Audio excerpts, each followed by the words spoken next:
I'll see ya. Oh, wait. Where's my...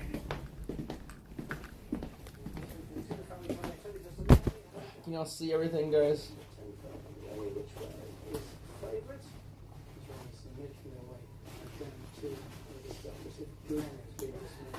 What's up, guys? Sorry, we're trying to get the internet figured out still, and I guess I probably should have started this early because I still need to get in the car for like an hour. Alright, I'll see you. Actually, fucking. I keep forgetting shit.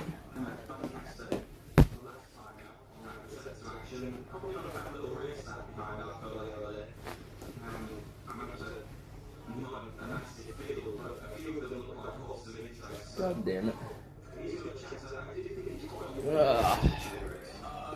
What the fuck? So annoying.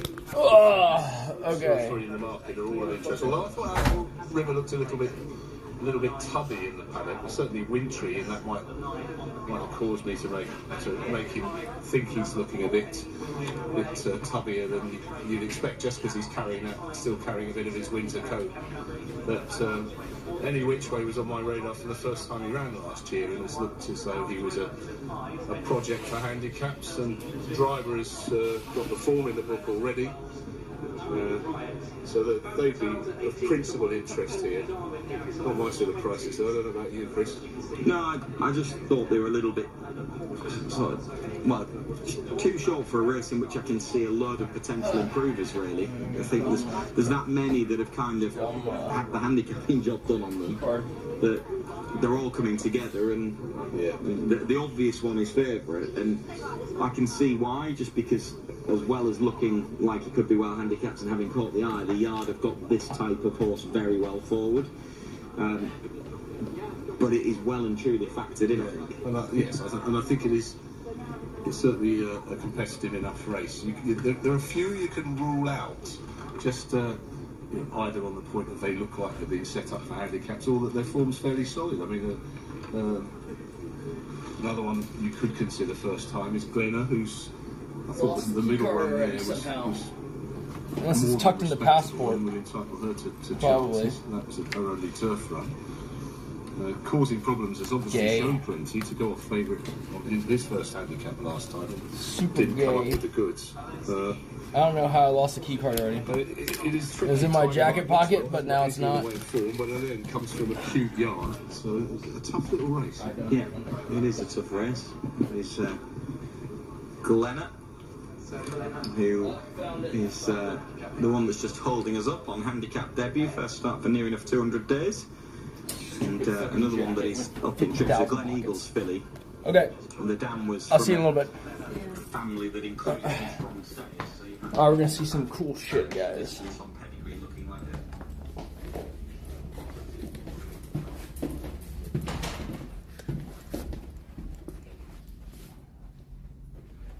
Yeah, I'll be here tomorrow. This is a nice place, dude. And then I already scouted out the cigar lounges, and they were like, oh yeah, we'll help you out with Cubans. It is very nice. This hotel is like so ridiculously top notch. Probably expensive as fuck. Also, I didn't get to see earlier because the internet inopportunely disconnected.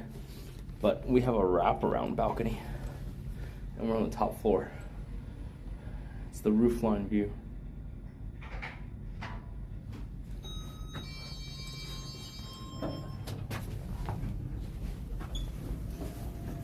Alright, so hopefully our car hasn't left us.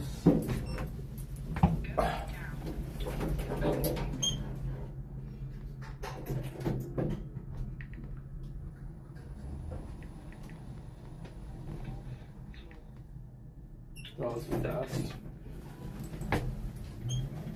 Oh. 4. Gotcha.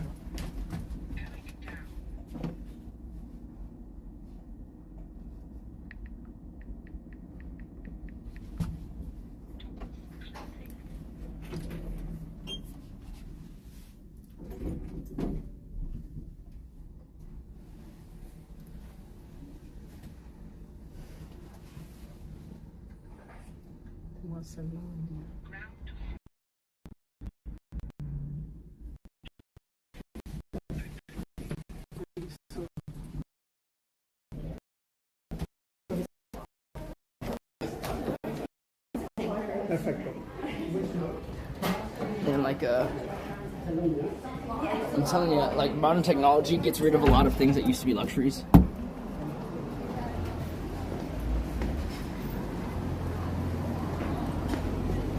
It's a Ferrari. Oh. Okay, where's this dude?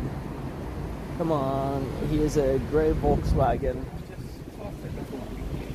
No, that's a Rolls Royce. Jesus, this place.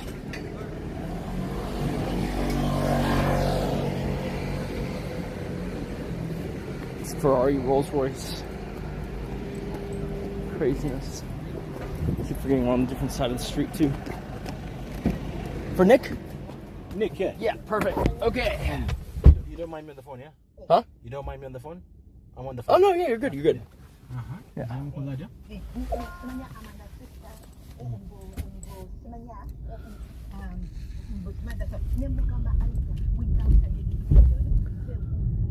What's up, last Gallo Glass? That's a seatbelt, yeah. Oh yeah.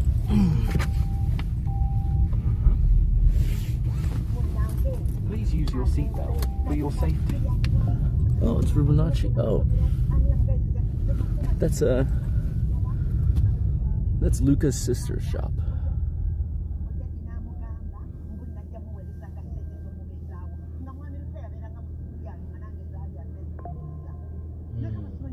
Witherspoon's Pub.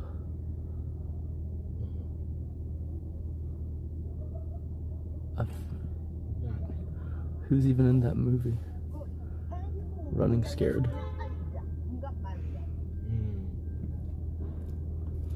I just landed an hour ago. What's the way forward, Judy? But we're gonna see something cool right out the gate.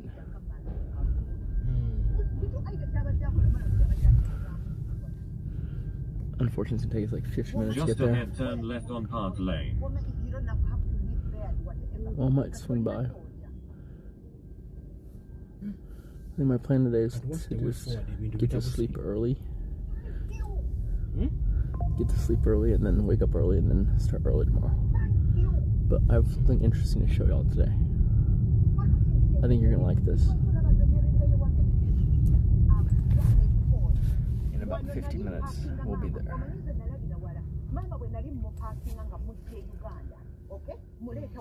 Represents like a $3 million investment. About to check on my investment. Turn left on Park Lane.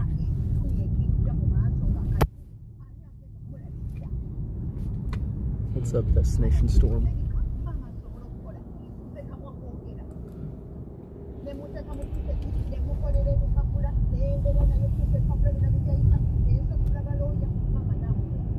But yeah, 420 should come out. I'll be here for 3 more days.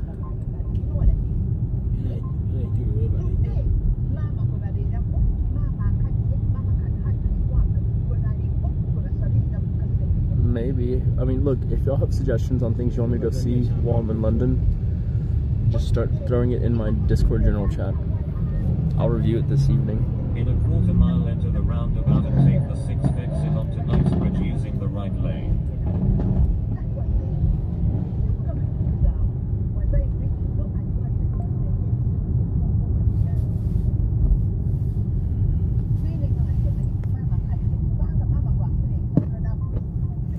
So we're gonna show this thing. I'm just letting y'all like file in just so more people can see it. After I see the thing, I have to come back to London, so I might turn it off for an hour. We'll see. And then we'll see what else is open, and then grab dinner. Take the 6th exit onto Knightsbridge.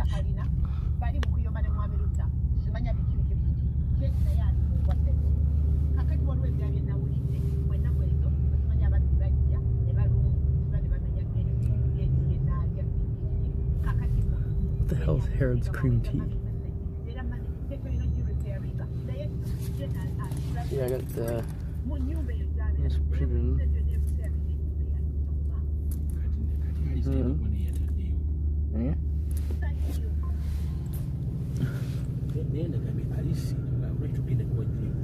Knife City, ain't it, bruv?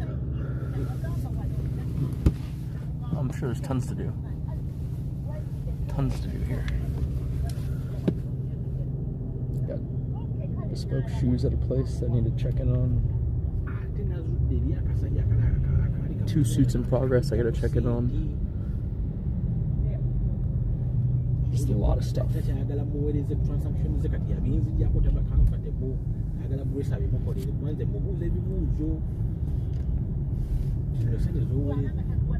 No, I didn't go to Harrods off street.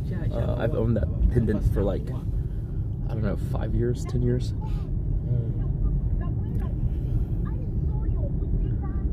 Or the little bag charm. It used to be on my backpack.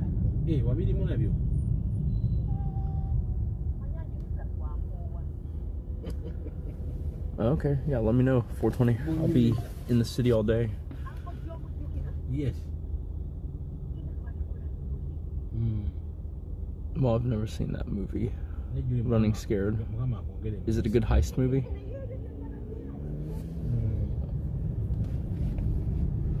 Oh, that's a nice Porsche coming up. Oh, no, it's gone. It's a nice turbo spec Porsche with the heritage thing. Yeah, car spotting is ridiculous here.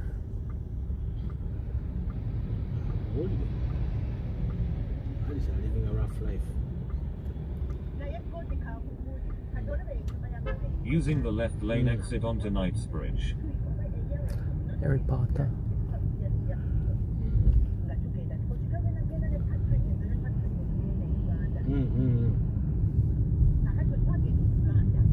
More Rollsies.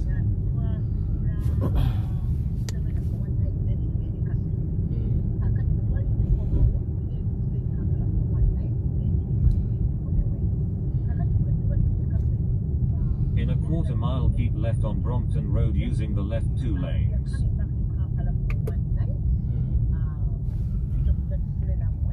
I feel like that's rich for anyone's standards. Kensington.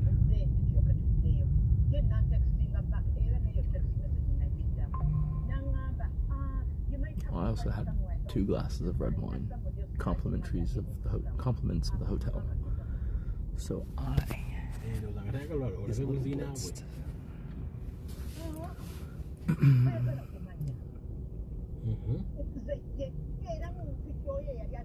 Very, very good service at the hotel.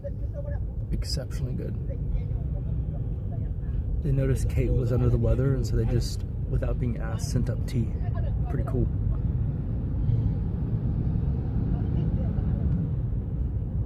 The Brit service, top notch.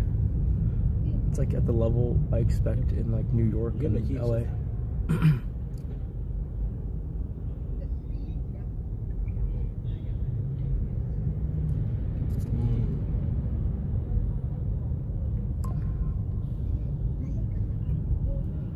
Oh, Nurset. Salt Bay.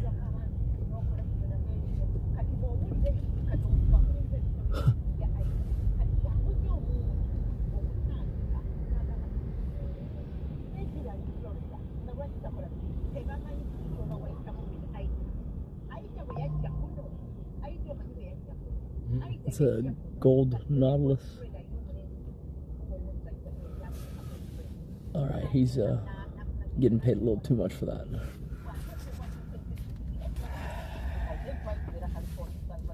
Gold Patek. Come on.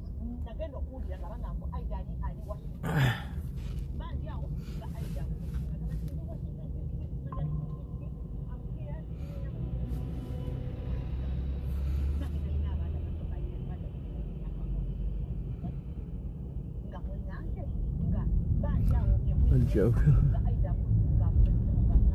Keep left on Brompton Road. I mean, the furthest north I go is Bath. Because Kate wants to see Stonehenge.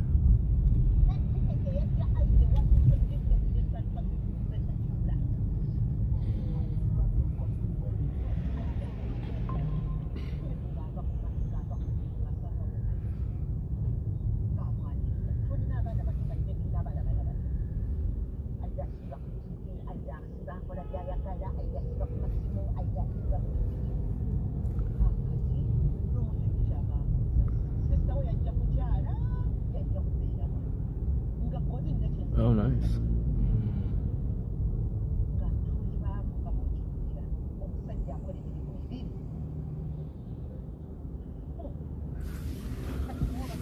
We're gonna go all up and down these streets, don't worry.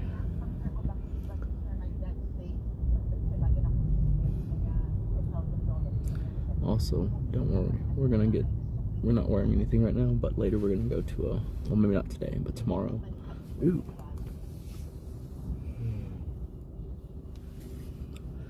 But tomorrow we're gonna go to an interesting place that sells like Swatch-like watches. And I'm gonna pick up something cute that costs like $100. I'm here for 3 more days. Dude, this place is pretty nice, man. The service is nice so far. Rich people are nice. The airport was orderly.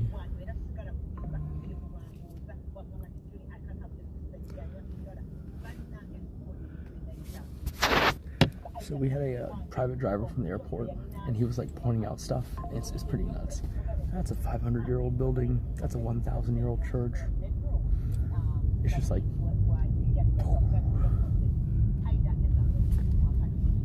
20 generations of humans saw that thing before you did.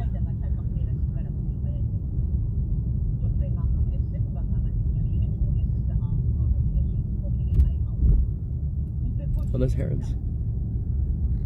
There we go. We'll have to go check it out.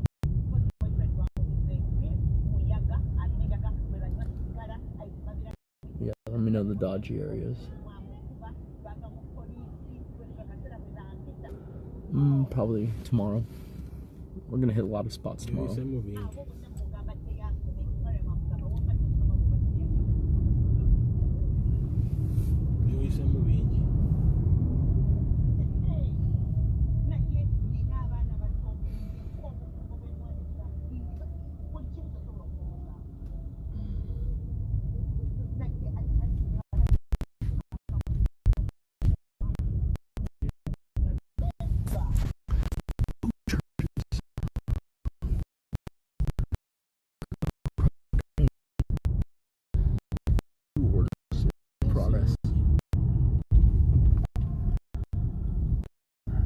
Basically, I shop here all the time.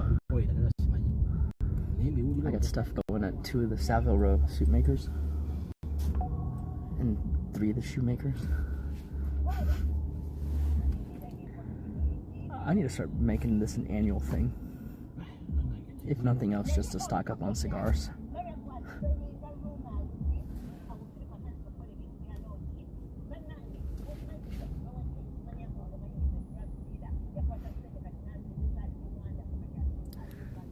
Basically, 80% of my wardrobe comes from England.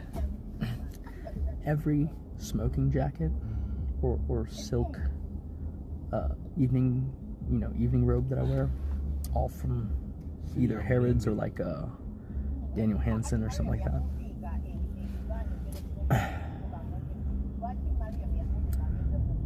All of it.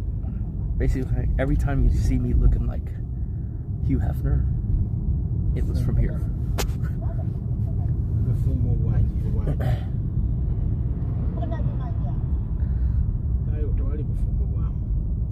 Love Daniel Hansen.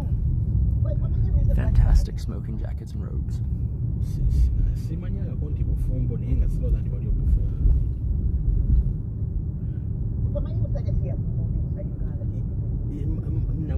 I am not sure. I did change over to a sim just now, but let me see what it was. Byte sim? We're using Byte sim.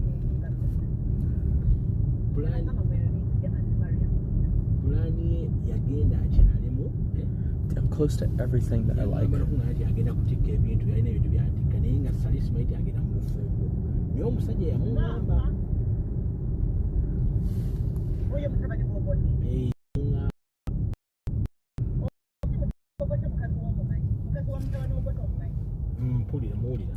I just gotta, so like, I already know there's parts of Paris I want to hit up that I would hit up every year. There's parts of Milan I definitely hit up every year. And then obviously London's huge.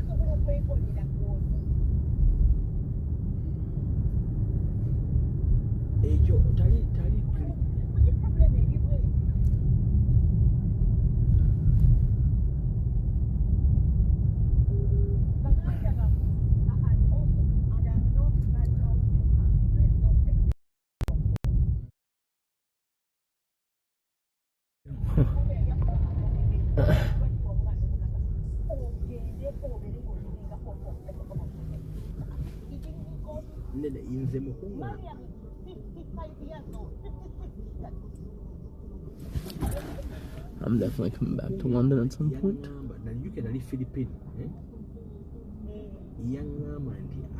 London,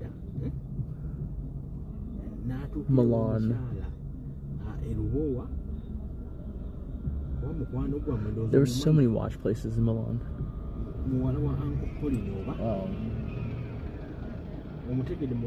Paris, maybe Rome, just for the hell of it.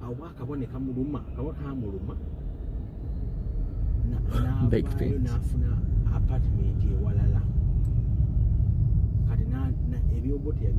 Wait, what's the dish that goes with beans for here? Is it just baked beans? See, that's some real Texas shit, though. Refried beans, huevos rancheros.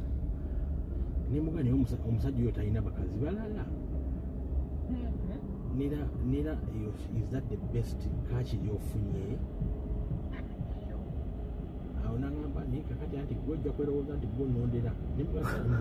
Damn, dude, someone's pissed. They are not plain beans. Alright, I'll have a full English breakfast tomorrow.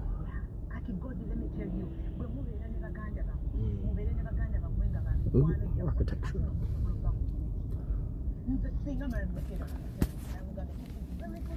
Don't ever let anyone tell you being rich ain't all it's cracked up to be. It is fantastic.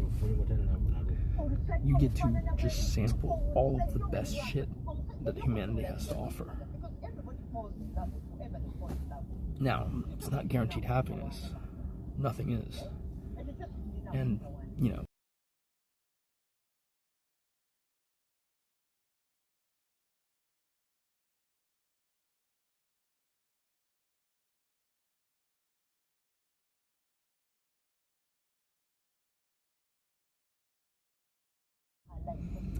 I think we're back.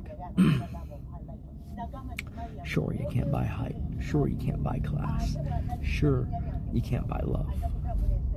But everything else, you can buy. Okay? Everything else, you can buy. And it is fantastic. Let me tell you. I'm always going to be happy because I still feel a sense of giddiness and joy and disbelief that I get to do it. Okay? That some motherfucker is gonna sit there and fucking draw the shape of my foot, build a wooden foot, put it in a shoe, and make the shoe. Or a bunch of people are gonna be cutting cloth based on my measurements. Or restoring a 1960s Ferrari. And when I change my mind on what color I think it should be restored to, what we're about to go see. It is just chef's kiss. And then the thing that AC7 does, which makes me feel way less guilty about doing, I love going to restaurants and ordering like 5 different things, just so I know I'm gonna get something I like. It seems incredibly wasteful, but AC7 has shown me it's very standard behavior. Yes, I'm using AC7 as a way of gauging if something is normal.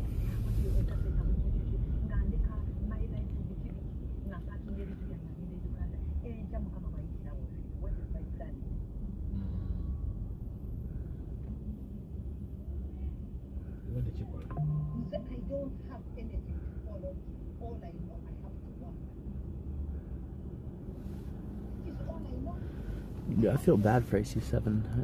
I can't believe he got rid of Nate.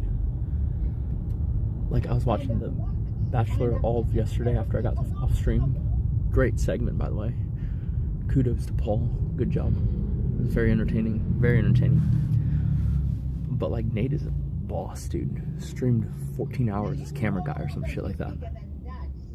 Like, what? 14 hours as a camera guy. I can't even imagine.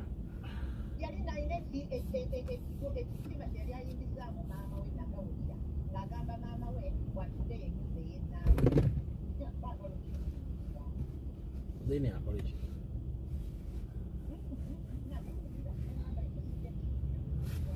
Yeah, Paul's done a great job. Very hilarious.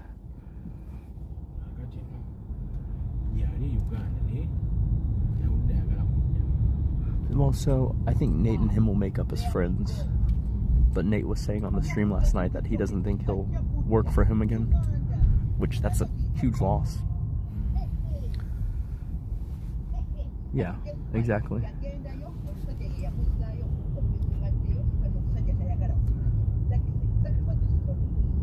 It's very unfortunate, though.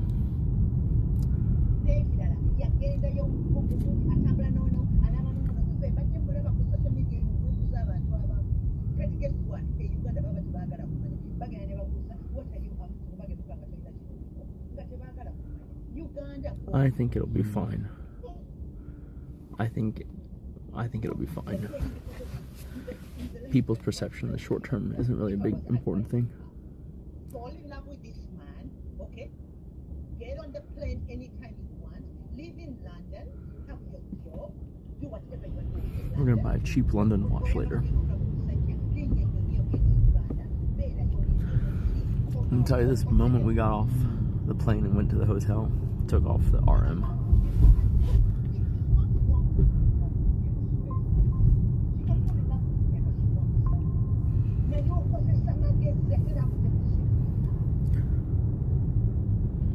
No, In a I'm not half getting mile, it. keep left to stay on West Cromwell Road. SF90? I'm sorry. Do I look like a poor boy to you? Huh? SF90? You think that of me? SF90. If you said La Ferrari, you'd be in the ballpark. Okay? If you said the SP3 Daytona, you'd be in the ballpark. If you said Bugatti, even though the title says Ferrari, you'd be in the ballpark. Alright? Think north. Think like 5 SF90s, okay? Let's start with 5 SF90s. Like, if you said you want one SF90 in 5 different colors, you're close.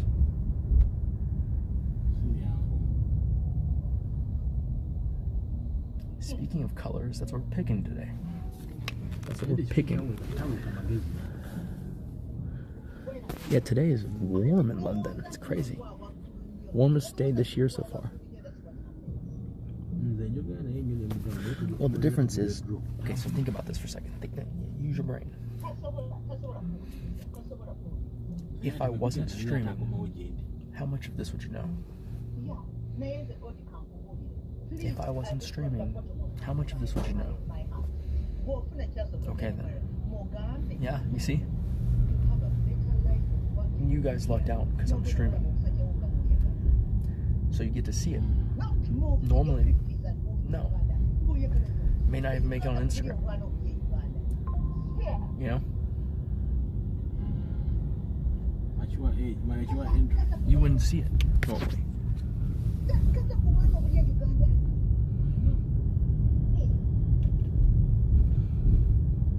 Again, none of those people stream, buddy. Dude, that's like saying, oh, I know a lot of rich people. None of them, okay? None of them act like Tom Cruise. Look at him on Oprah. It's like, well, okay, how many of the rich people you know are movie star entertainers? Oh, it's a different thing, right? That's like saying you know 100 people who inherited money, but none of them act like Mark Zuckerberg. Doesn't mean anything. Do you know any 100 millionaire entertainers? Okay then. Like, false dichotomy, buddy. Okay. You what we are but you lose a young body. I just stuck on your guy. Kate is under the weather, unfortunately, so she's in the hotel. Oh, really? You know $100 million soccer players, huh? Bullshit, motherfucker. Cap hard. Let me guess, these are the type of friends that you never are in the same place with, so that you're never photographed together?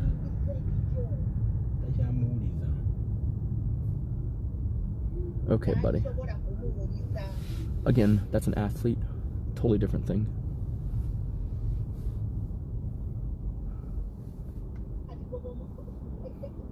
Dude, you're real bothered that you just made up some crazy shit, but good on you, man.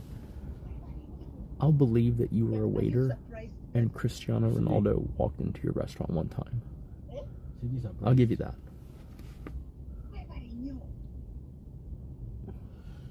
Oh, you know of them? So do I.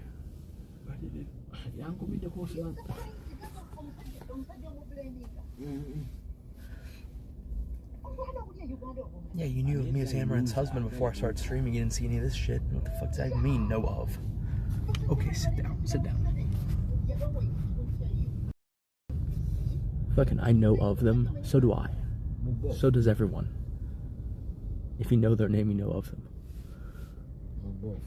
What the fuck kind of metric was that?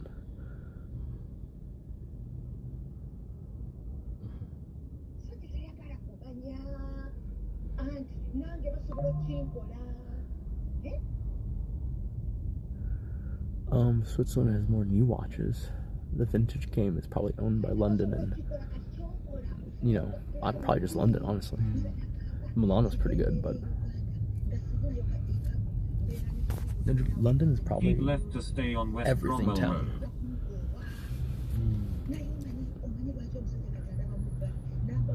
So, you want to... So, Daddy Dennis, I'll give you the easiest litmus test, okay? If you made your money over a long period of time, you're thrifty. If you made it really short, unless you're like a bit on the spectrum, you're usually not. It has to do with, you know, your understanding of like what yields the money, right? Most new money did it fast, so they value more so their time than getting the absolute bottom of the barrel cost. If you built a business over 20, 30 years, you're looking at the day-to-day of those 20 years, right? We're getting a 5% lower, whatever matters. Different types of businesses. Ooh.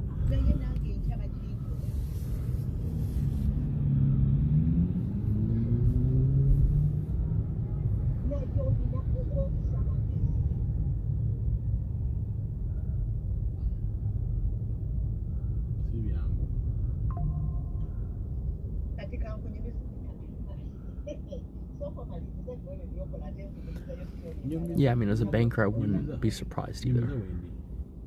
You're working in finance, right? You know how costs get inflated when you're working in finance.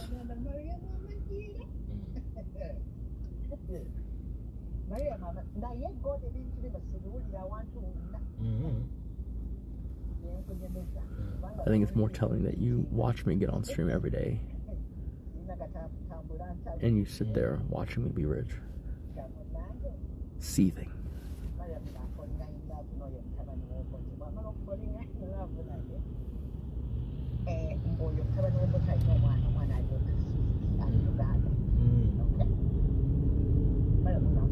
Crazy how mad you are that I just exist. Ooh, pigeons. It's cute. It's a whole community.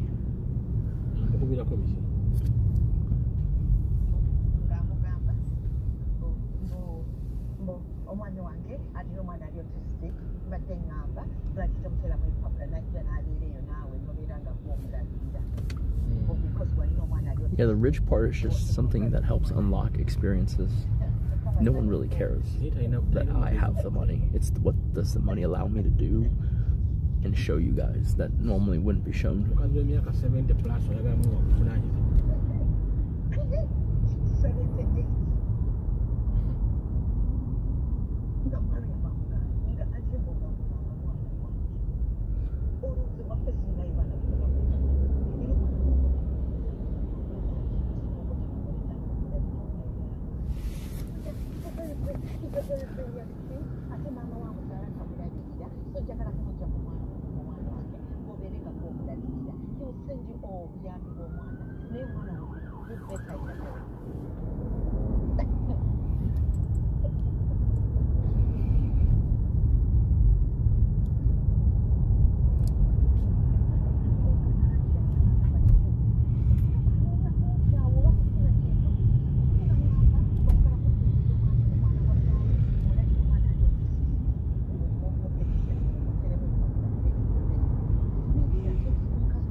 Ooh, rolling.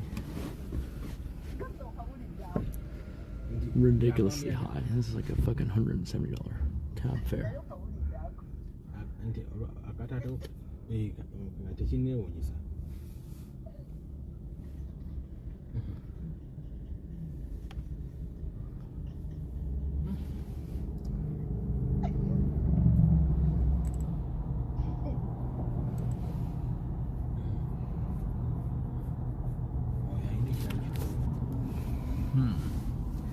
So $200 plus.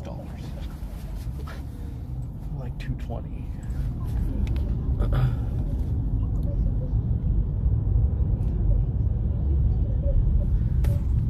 Oh yeah, let me just take the bus to look at my Ferrari. That makes sense.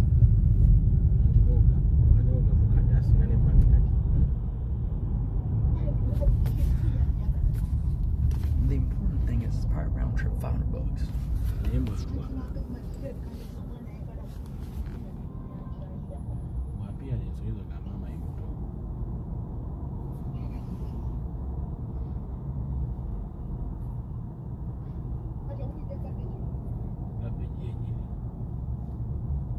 I broke among friends.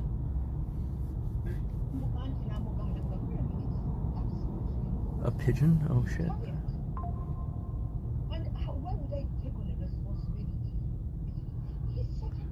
Well, I don't have a nice watch, and I'm about to go buy a $100 watch. Someone linked me a really cool watch store that sells cute, cartoony watches.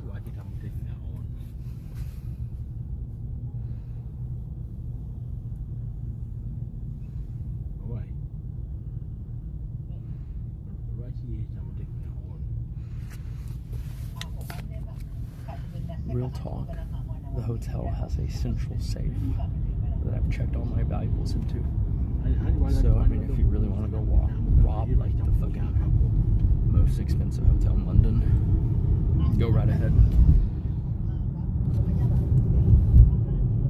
It's not even the room safe. It's the central safe. I can't even access it until I check out. It makes sense for the area of London that's in. It's like some motherfuckers probably like smuggling the Titanic diamond, you know?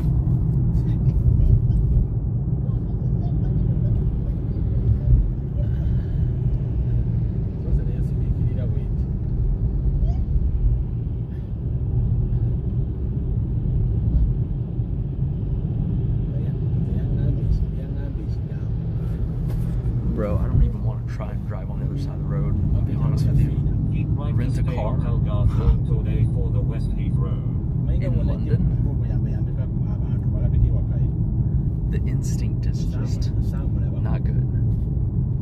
Like, if I was living here, I would get used to it, right? But you're saying I'm here for 3-4 days? I ain't gonna fucking get used to that. It's crazy talk. Like it's gonna end up me getting in a head-on collision somewhere. Right? Let's be honest. Victoria Embankment. Kamera ya yokuvuga. Naye tukwate ebintu by'amagezi tuteekeyo nti yabadde avuga. Oh, well, I'm not doing Disney watches. I'm doing like interesting custom cartoon watches. But yeah, there's weird watch shops that are like real cheap, under $1,000. I'm down. I used to have a Mickey Mouse watch when I was a kid.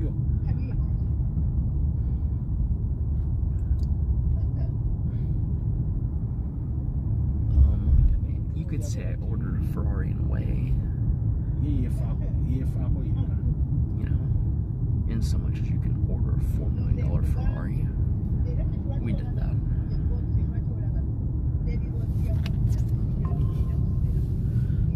Now we're gonna go see some stuff real soon. We're just takes a while to get there.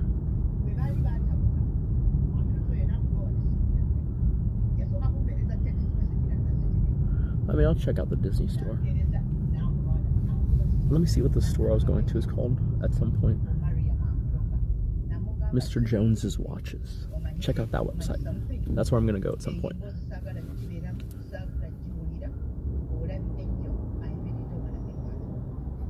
I also, so I had a watch friend who was ordering a watch for his daughter, and so he designed a watch on Alibaba. But they said the same thing as with the, do you remember I told you the Chris Johnson guy? How he made watches and sold them and made it a business? Well, this guy designed a unicorn watch for his daughter, but they wanted him to order like, I don't know what it was, 500 or something units minimum, even though each unit's only like $12.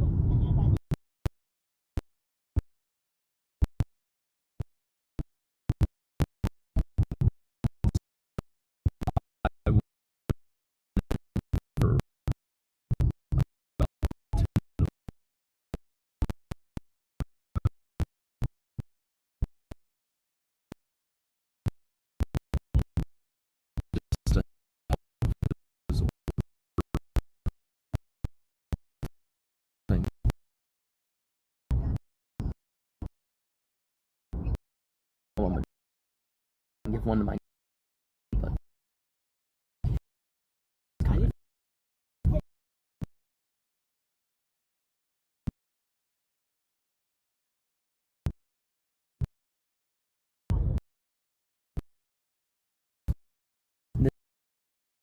this legendary 250 short wheelbase.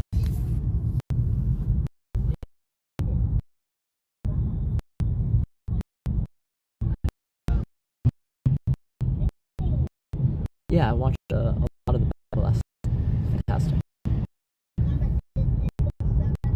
I stayed up till 3 a.m. my time watching it, so I watched 4 hours after I got off the thing. I watched to where he eliminated the girl.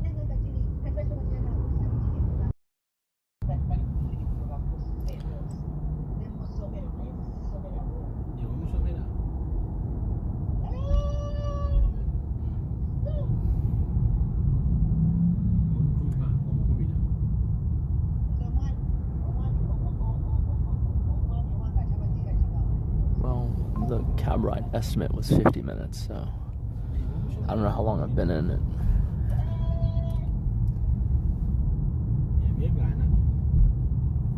Yep, Paul did a fantastic job on it, correct. Just very polished, and he can just pull it out basically. But he also coordinated some stuff in advance. That's pretty impressive.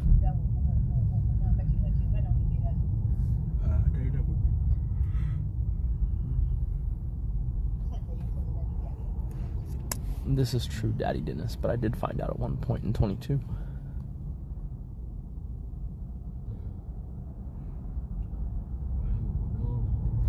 I mean, if that is the style, I can learn to graft it. That's not a big deal. I just don't like personally interjecting myself into hyper degenerate shit. I don't personally like to engage in the degenerate shit, you know? Like the other day when we saw the baby carriage by the dock, I'm not gonna push it in the water. Okay? I'm gonna leave that to like SJC or some shit like Mondo.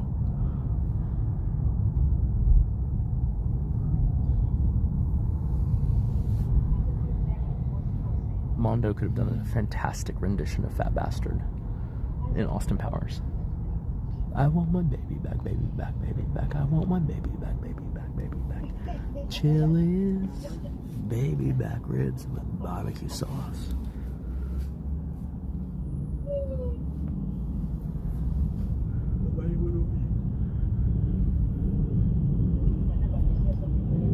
Get in my belly.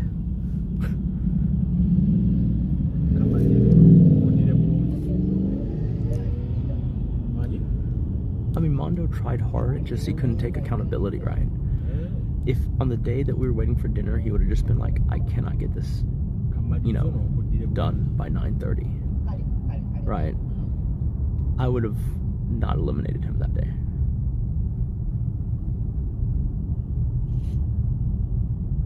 Because I understand that sometimes you just can't get it done. But I don't want someone who's gonna keep telling me, even when it's clearly not gonna happen, that it's gonna happen. I don't need that kind of cheerleading. Like, I need to be able to believe what you're saying, even when it's not good news.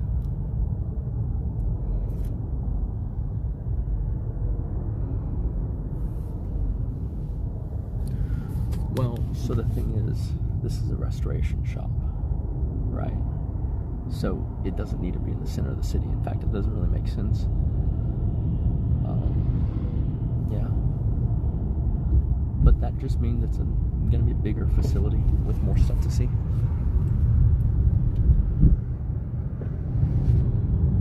Oh, did he save my ass during paintball? Enter the roundabout and take the third exit onto Hobart Lane. I didn't even see that.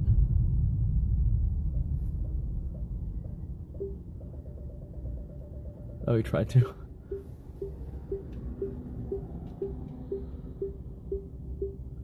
I mean, no, I don't dislike Mondo at all, right? It's just like, you can't have someone who just tells you it's going to happen, because the job of the PA isn't to be like a security blanket, right? It's to give me a useful way to interface and have bearing on the world, right? So I need to know when it's not happening, just as much as I need it to happen. Is the thing. Like, basically, it's just that, like, you need someone who is just as good under pressure as they are, normally. And some people are born with that, but other people, they have to, trial by fire through it. And Mondo is probably capable. It's just, it would have taken a lot more trial by fire than I was willing to go through at the time.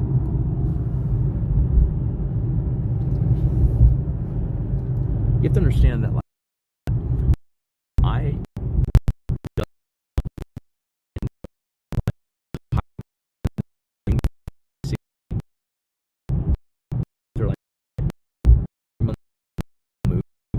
it just works out. Or because the way the show was structured,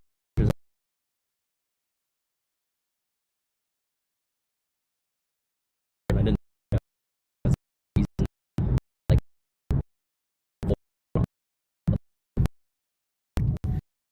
Think about it.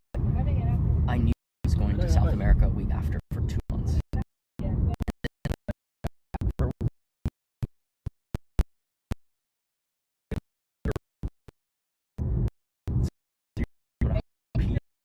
I'm not going to give him 3 months.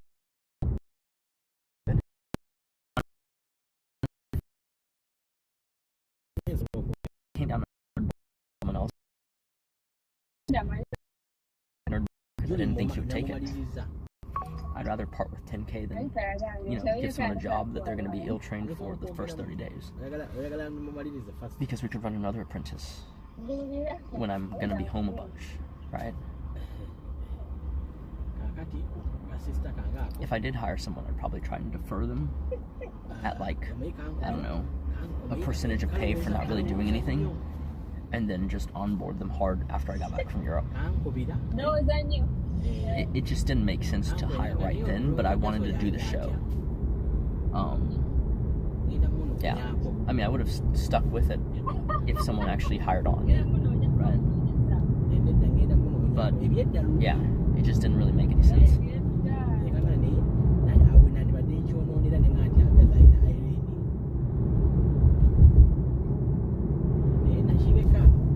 You heard none of that?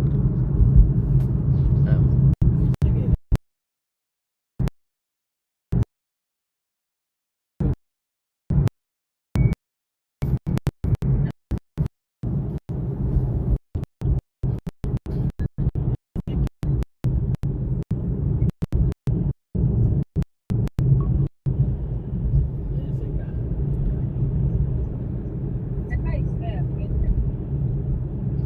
I mean, if y'all have a better sim recommendation, feel free. We need the best internet we can get. Because I'm saving the Starlink juice for when we go out of the city real far.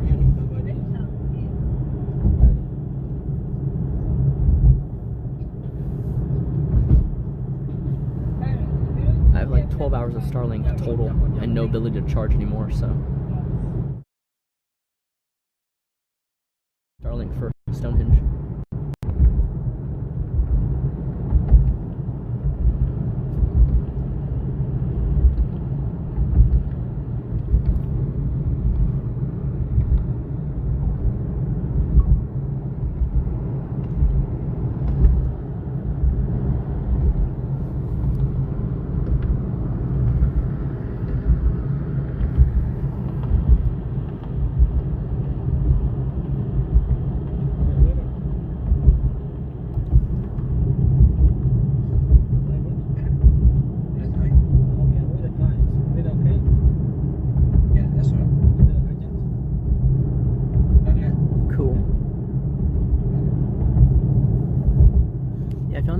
Quirky little watch people like Mr. Jones's watches type thing, let me know.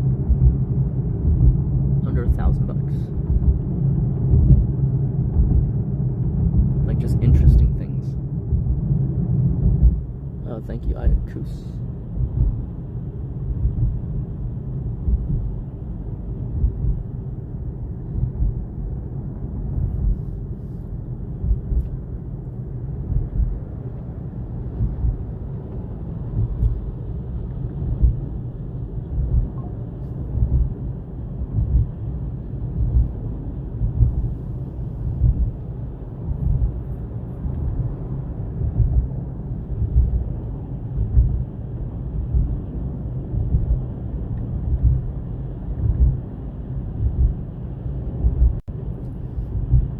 Nope, we're not going to Ireland.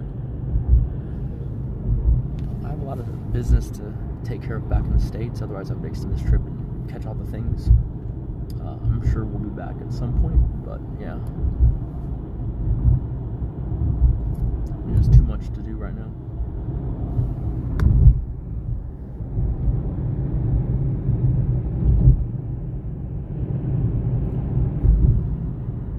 I mean, I did it on purpose, even though I might not do it on the trip back, because I wanted y'all to file in so I could see this, right? This is something I'm probably going to see like this time and then maybe one more time, and then that's kind of it on the restoration process. I could show y'all the Porsche one in LA, but that's a different vibe. That's a resto mod. This one's supposed to be true to the original as much as possible. Like original parts and everything. The other one's clearly a, if they made a 1980s Porsche today, what would it be like, right? It's a different vibe.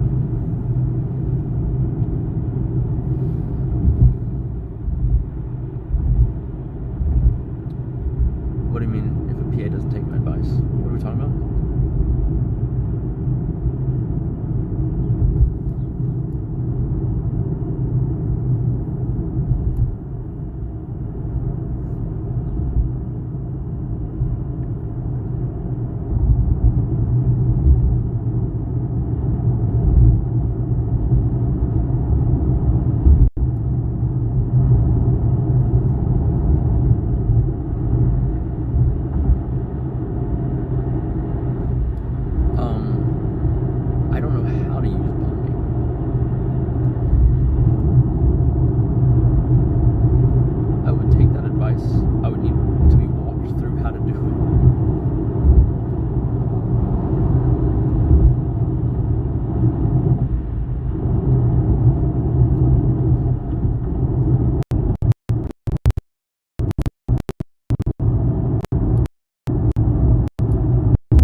see.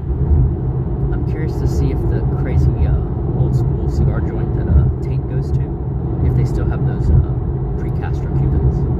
Probably insanely priced now though. They're a bargain at $2,000, which is crazy to see.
Honestly, if someone had the coin and they knew that they could hold it, you know, with the humidor, it's probably a decent investment.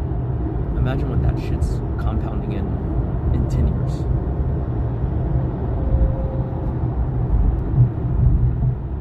No, just think about it though, right? Like, it's a consumable good, like a scotch or whatever that goes away, right?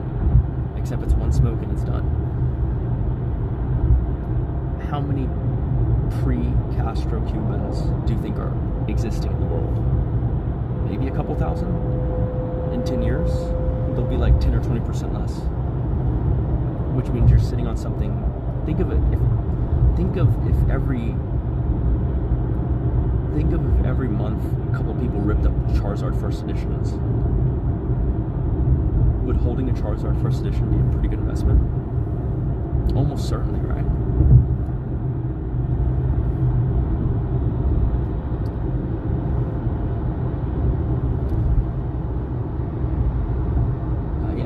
Boutiques I'm not going to bother with, but I appreciate that.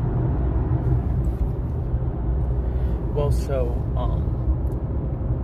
I agree that there's probably like a optimal aging, but the stuff does get just smoother over time, and so while you lose some taste potentially, and that's debatable. Some people say it doesn't if it's in the right conditions. I don't know, but it's still an interesting experience, right? If nothing else, before capitalism was rooted out in Cuba, like the physical rolling was better done, and the quality control was probably better done, right? So I don't know if it's actually that bad.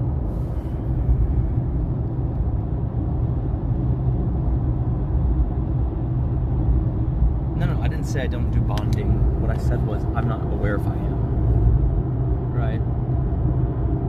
Like, keep in mind, in the last month or so, I've had to reset up streaming on 3 different phones. Getting phones stolen, getting phones, you know, forgotten, and still stuck somewhere at FedEx, even to this day. My South America phone is, like, the one that I went to South America with, or was supposed to go to South America with, it's still somewhere in the ether. Right? So I had to reprogram one the moment I landed in South America, and then I had my phone stolen, and then I had to get another phone when I got back because the South America phone didn't work. I mean, I've reset up streaming like 3 different times, so when you say, is there bonding on it, I assume, but I don't know, we've fucking done this so many times. It's hard to remember. Well, yeah, but he's not in person right now, so, and in fact, I'm not even in one place until, you know, I get back to the States. The plan was to fly some people down and figure out the tech stuff once and for all, and have remote troubleshooting, but, like, I was only home for a week.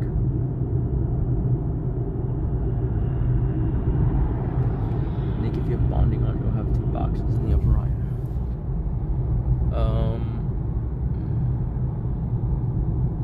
So I have one box, but the other seems to have information that's outside of a box. I don't know if that's the same thing. Like I said, when I get back to the hotel, I'm happy to work with Ocean Bum to add it if there's something wrong with it.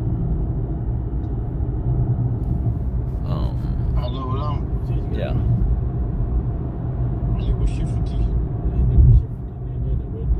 I mean, yeah, if you want to show me in person, that'll work.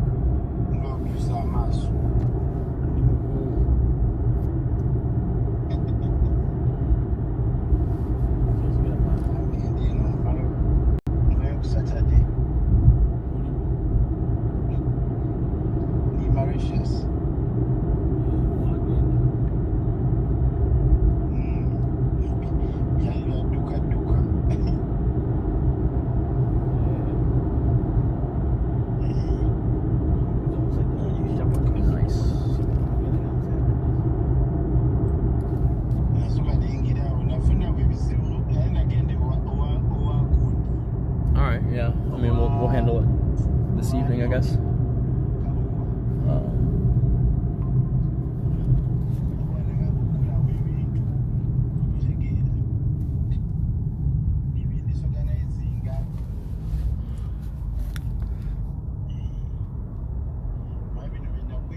It is interesting that it's not bonded, though. Let me see something. Why would it not be? What are the two enabled right now? Okay, Verizon. Oh.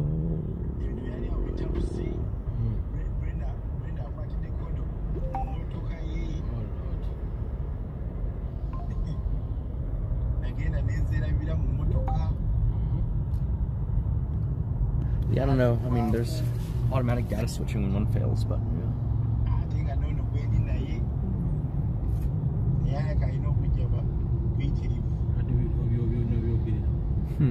Interesting. Depending on when you had me do it, was it this new phone though?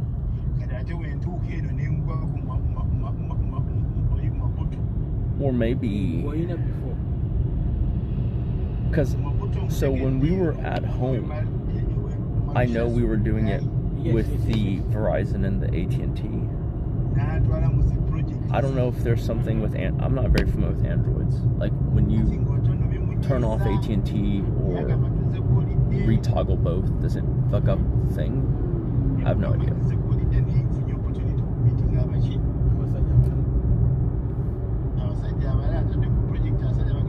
In Rome? Right, because it was like Olafly. It was either Verizon or Olafly, and then the second one was the Tim's or whatever, right? I mean, it briefly was. I don't know why it would.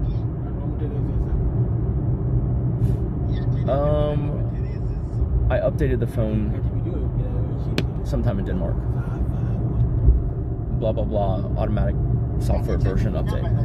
Does that do anything? I have no idea.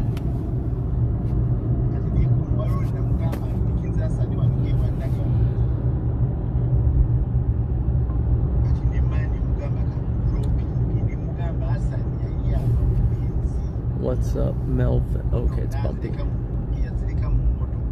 You're on Tinder? I wasn't on Tinder though. I haven't been on Tinder in 12 years.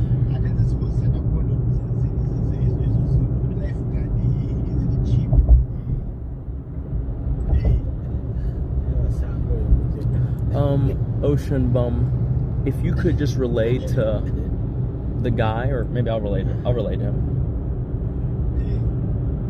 Should be there. Soon been in Uber.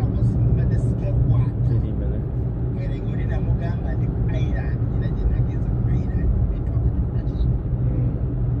Alright, never mind. I let him know already.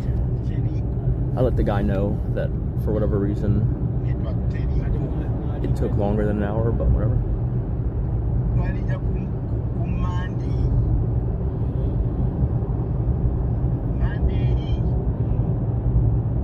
Oh, my iPhone hotspot definitely times out. I don't know if there's a way to set that to not. In fact, every time if I move too much, even if both devices are together, it'll stop. Like a 50-minute car ride would knock it out. Absolutely. I don't have a good watch on.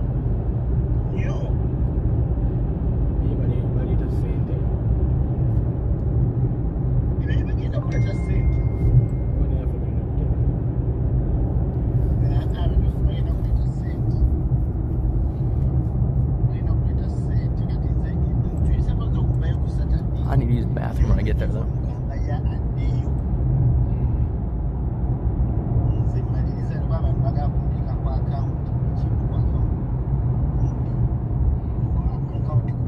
Yeah, the tech part of it is not my forte. Kate always took care of her own tech thing, and then eventually, for whatever incidental reason, we always had an employee who was very tech savvy. Just like kind of accidentally. For me, it was just one of those things where it's like, you want to invest time into things that are, you know, like, if someone already knows that, I saw no reason for myself to learn it. Especially if it was already two people knew it. Kate knew it reasonably well, and then the other person just came from a tech background.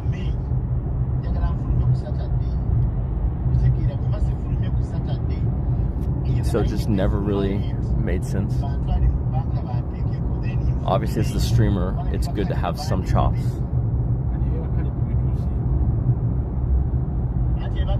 Yeah, of course I'd collab with Suspenders, why not? I feel like any animus between Suspenders and I, other than when I'm just joking, is on his side.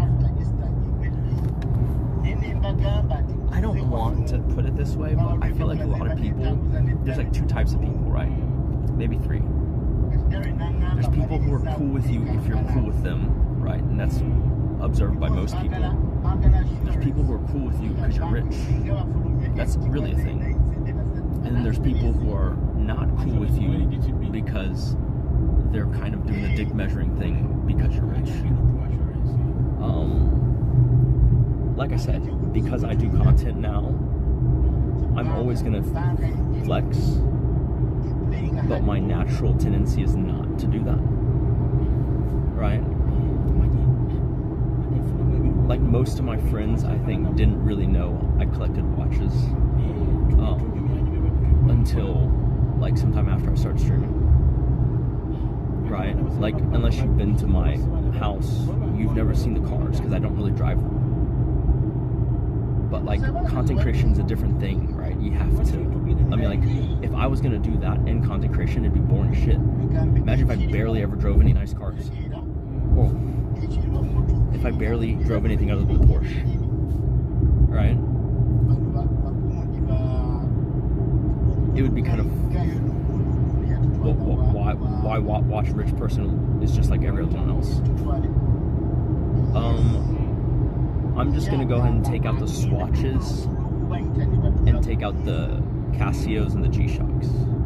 Right, I'm assuming you mean, even though I hate this classification, I'm gonna assume you mean nice watches. So anything over like $5,000. And that doesn't rule out quartz, because I do have a Piaget quartz watch. Yeah, I think it's fantastic. Like, the design is just fantastic. Very Art Deco. But if we're counting watches 5K and up, so I have 35 watches in the 6-figure and up category. I probably have 55 to 60 in the 5K and up category. So I do have some of the valuable swatches. There's a Kama Sutra one. There's some, like the original Gent, whatever the fuck thing. I don't know what the Jelly Gent, whatever thing. I have one of those, although I need to get swatched to look at it. Because I guess the battery ran out. Because it's like 20, 30 years old, something like that. And then I have the Bunny Sutra one, 2 of them. one that's sealed, and then one that I actually wear occasionally. Rolexes, I have a lot of Rolexes. Rolexes are probably the most prolific brand in my collection. It's probably true for most people who are into watches. Vintage Rolexes alone, I have 11 of them. Right. Like 11 Rolexes from 1970 or let's say 1980 and earlier. So 70s, 60s, 50s. Modern Rolexes.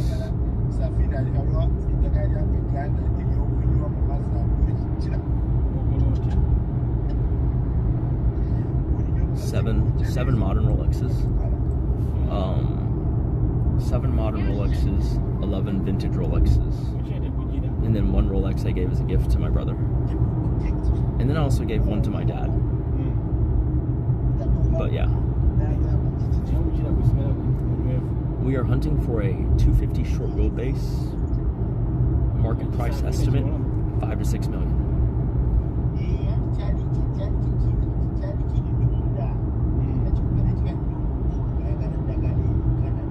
It's not that I won't stream with Ice again, it's just that like I will not go out of my way to stream something if no one else is streaming it. Like I actually, the haters are not gonna believe this, but like I actually enjoy hanging out with Ice. Like I feel like in that way I'm closer to where you guys sit. I think he's just a funny dude. I don't agree with everything he says, but I think he's a funny dude. He's fun to be around. Right?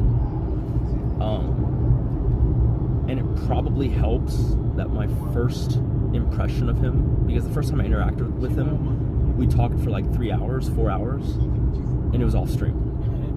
Right? And so I had a different impression of him from what y'all have, because he was pretty deadly serious the whole time. Like I don't think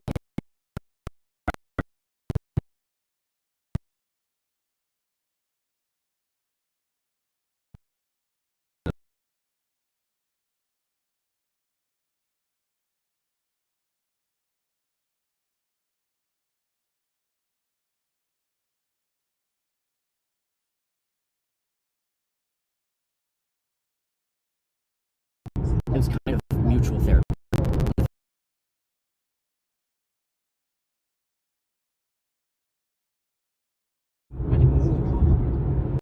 How much of it did you miss?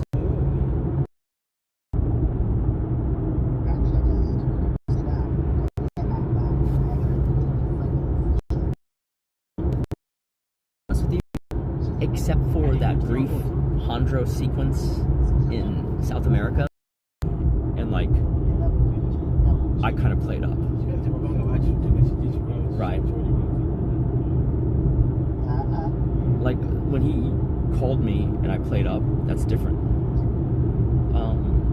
The only trolling I'm aware of is maybe the therapy segment in South America and maybe the Hondro segment in South America. But I was well aware of that. It's not hard. I mean, here's the thing, right? When someone holds up a camera like this, I mean, you know it's lights, camera, action, right? And I think he's very fair about that because he treats his own life the same way. Turn it all into content, right?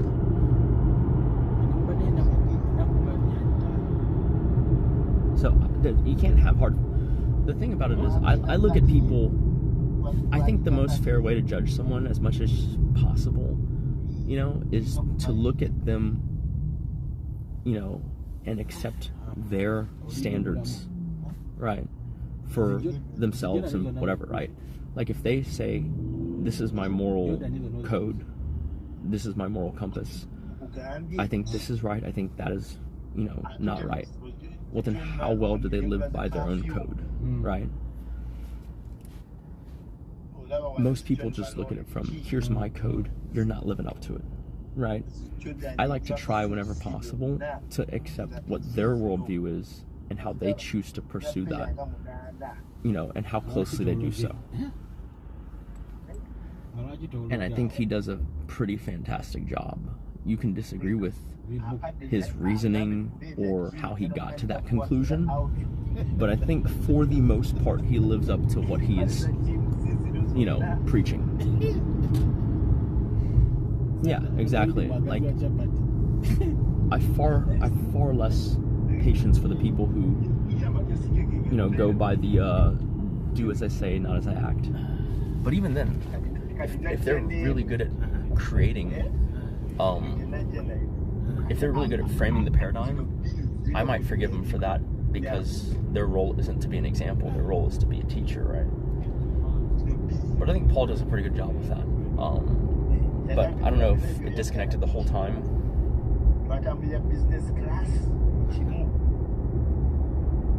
Yeah, mint 710, that's about right. But here's the thing, ready? Mine, it was definitely the worst condition one. Like, it's probably one of the worst condition ones. The chassis was pretty rusted through, but you still have the VIN number. So mine is basically a full restore, right? It has a legitimate VIN. They're probably gonna have to honestly, like, gut models that were concurrent to that day and time for the metal to repair parts of it. Okay, mine is the shittiest example, and I bought it for like I said, this is a rusted out, fucked up, undrivable chassis.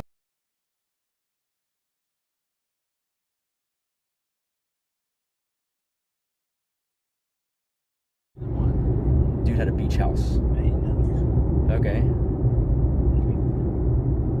God damn it, y'all are missing the most interesting parts of the combo. I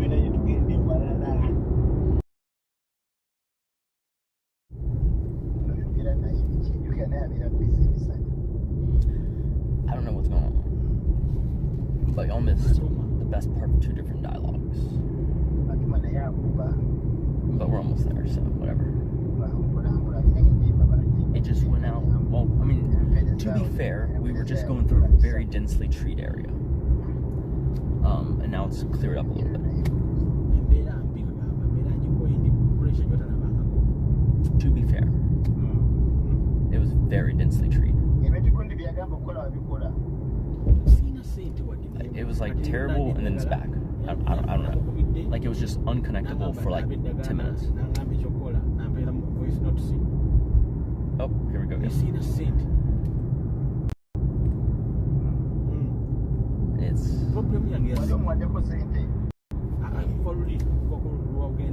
I mean, again,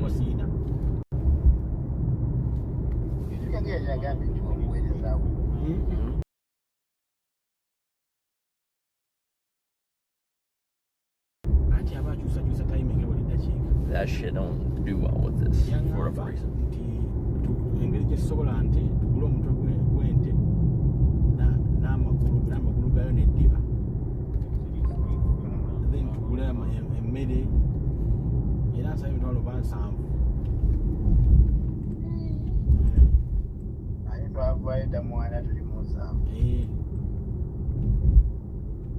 It's like farms and horse stuff.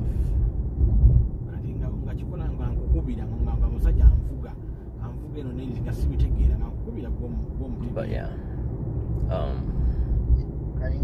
what I was saying was, it's probably the most rusted out, fucked up example of a 250 short wheelbase. But that's why I'm guessing that it's going to be on the low end of the results if it was sold. Also, we'll be selectively muting in case, I need to give information. Because I believe they're doing chassis work in England, and then they'll ship it back, and then the rest of it will happen in LA as well. But we'll see.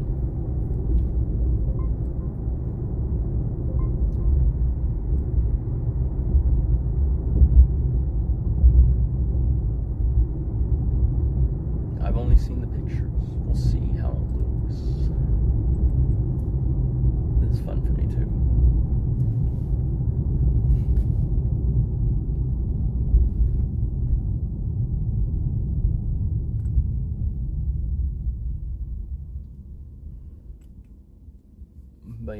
earlier I was saying, I don't know if y'all heard the bit about Paul. It was just that first time I met him,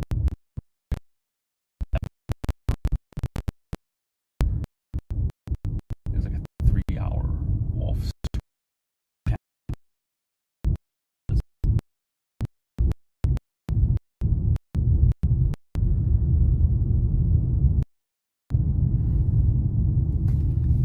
We'll tell the story later. It's fun.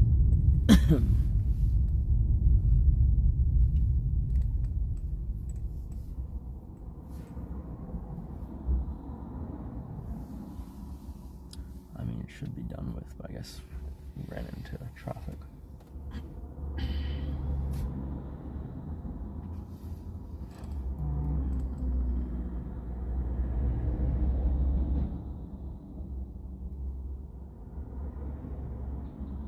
I mean, I think Mando's great too. No issues with Mondo. Most of what I say is just playful ribbing. I mean, I liked most of the CX. You know, it's funny because of all of the CX streamers that I met at the show, the only one I had huge red flags for was Sir Sweet. Well, that one's, well, Twigs also, but like that was like super obvious to everyone, so not even worth mentioning that. But Sir Sweet, like, y'all could probably tell, right? Like, he was probably the person other than Beats who I eliminated with the most prejudice, right? Because it's just like, dude, what the hell?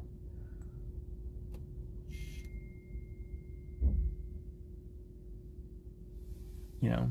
And look what happened to him, right?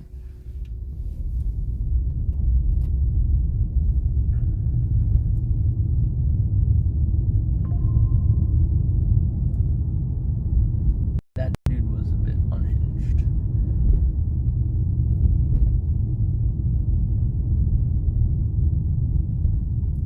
Dude, the Beats thing was insane. Like, no one thought that was gonna happen. See, and people say that I don't give them content. Who started fucking looking through the spreadsheet? It wasn't Paul.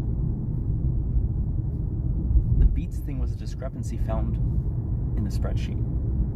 And then you just pulled on the sweater thread. He wants to join my homeless challenge. I mean, look, if I actually do it, that is definitely an idea. That's because people seem to have liked it a lot. But I would need to figure out a lot of things for that, because it sounds really easy on paper. It's one of those ideas that sounds really easy on paper, but then like you have to put in certain rules, otherwise it gets crazy, right? I mean, it's similar to like Paul's Hunger Game, I guess, in the sense that like Hunger Games on stream sounds like a great idea until, you know, you fire a compound bow through a fence and you realize that, well, maybe you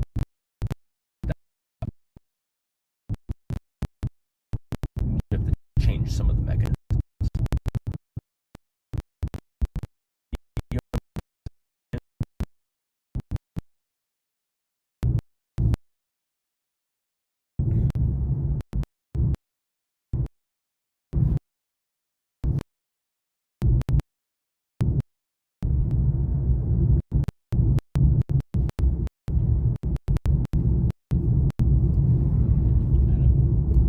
Yeah, I agree. 100K is too much money for the likely duration of the contest. It might just be $100,000 pro rata. Pro rata. 100,000 pro rata.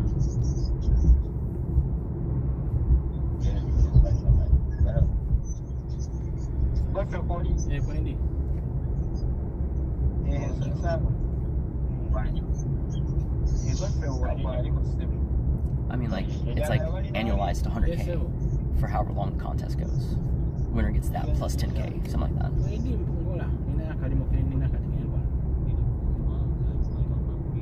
Or 10K a week.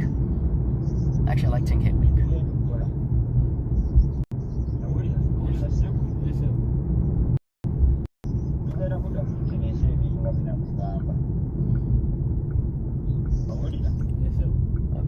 Here we go.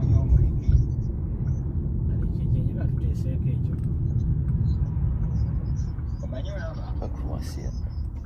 Nina abantu bangi benzize nkolera. Owulira? Naye nga bafeesinga embeera ng'eyo eyiyo.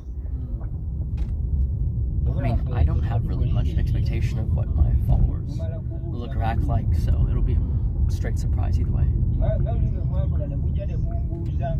I haven't done the meet and greet thing nearly enough to have even. Hey, what's up, Lewis? I think we just pulled up to the gate. Yes, sir. Oh. Huh? Oli agamba talina mukisa. Yes, sir. Empewo zaabwe ezikwatagana n'empewo zaffe. Empewo zitambuliraku abaki abantu tutambula nazo abakazi zezeegatta. I'm assuming he called me, so I'm assuming he's gonna. I mean, I don't think there's a button, so he'll have to come out and unlock it. But See what he did with him.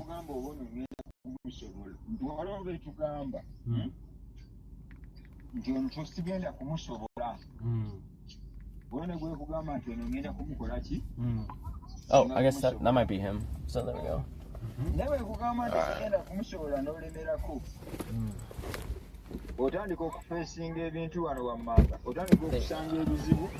Yeah, I think that's good. Thank you, sir. Yep.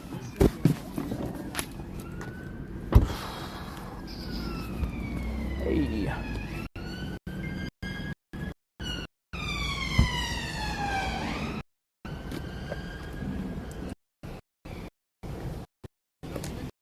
How's it going? Good, good. Are you Oh, okay. Oops. I got off the phone with Lewis, and I mentioned I was at the gate. Right. Okay. Okay. So, should I wait here or? Oh wait, there he is again. There we go. Yeah. Okay. Hey, how's it going? Yeah. I just actually came in because one of the mechanics was, I guess, on the way out.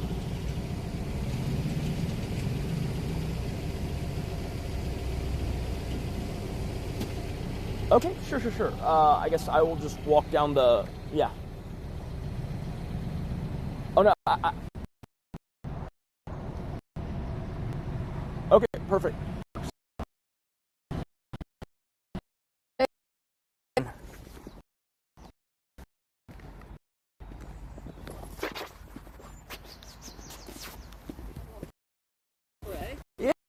Yeah. They're telling me it's the warmest day this year. Probably passing up.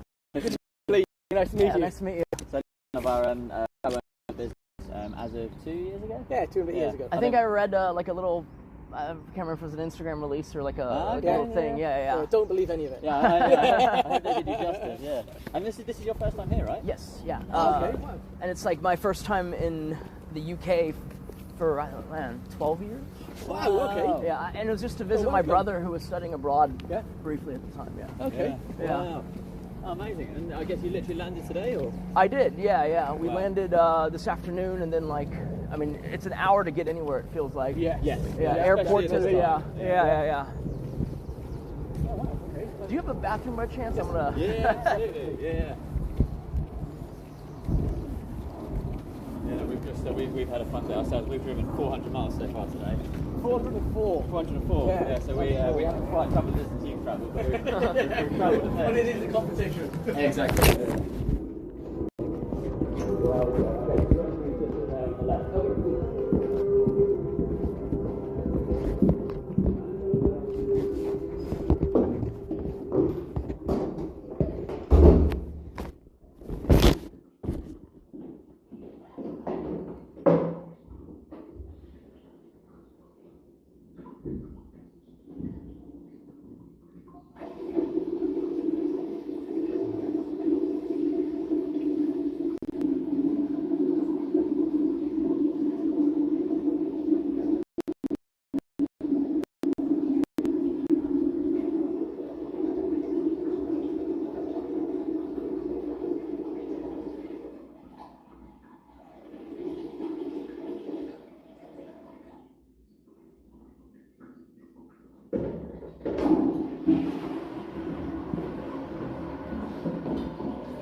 So what we were thinking, we obviously want to let you chill, have a drink, chill at the same time.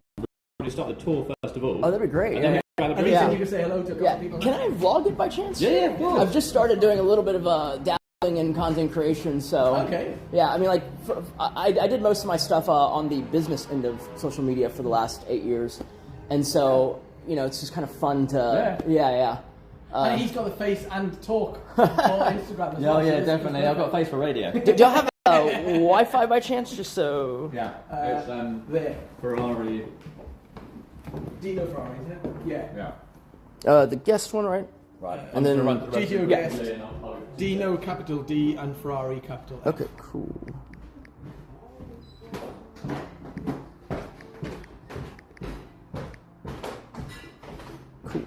So is this sort of side of things your background? Have you done quite a lot of? Yeah, so I basically have done social media stuff, and then like it picked up really fast. Like I used to be an engineer, so I did investment banking, and then I ran straight into the subprime financial crisis, and I was at Merrill Lynch, and they went under, right?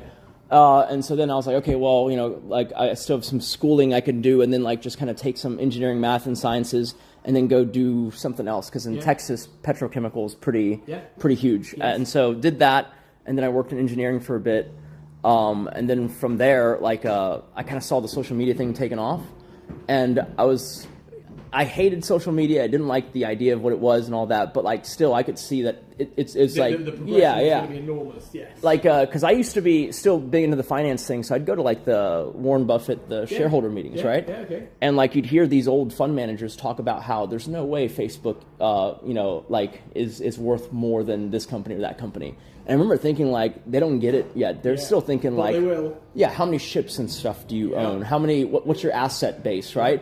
They're not thinking of like what it's worth to have like 1 billion people using an app that you control. Yes. And so that's kind of my first thing of like, okay, I got to do something in that space. And so I did it on the side, kind of moonlighting. Okay. And then like, I think within the first year, I was making like a multiple of my annual salary as an engineer. No way. Yeah. And then it just... You need to listen to this. What's this? Oh no, I was telling him how I got into social media. Yeah, because you said you spent like the month, was it Puerto Rico? So I ran through basically half of South America for the last 55 days. Yeah. Well, so like I'm doing things a little different. And you told me you told me the platform, but I wasn't even. I mean, it's I'm Kick. Such a loser. It's I don't know what the social media platform was. I mean, like technically, it's going to be on every platform because you stream it on Kick and then you cut it up into wherever on TikTok. Yeah, so and it then just goes. How do I find it? How do I so it's an app called Kick.com. Kick.com. Kick.com. Yeah.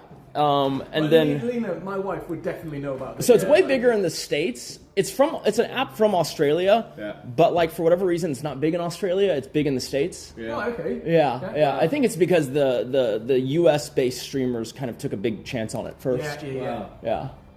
So yeah. This is only 8 years ago. Oh really? Yeah, everything happened pretty fast. Yeah, wow. Basically, and then things were pretty good. I mean, like. It was like a 7-figure type deal, which was like fantastic for a while, and then COVID happened.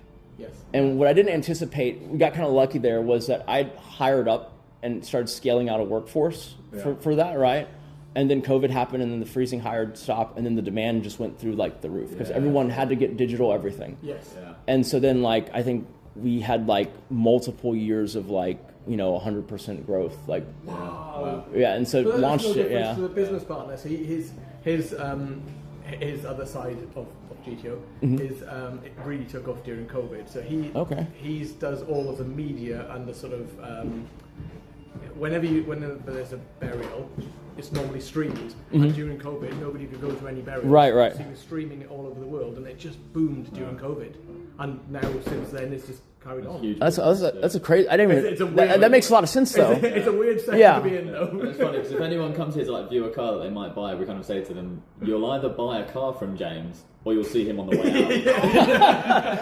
Or both. Yeah. Oh yeah. If you're lucky, you get 2. That's very. So Zoom for funeral.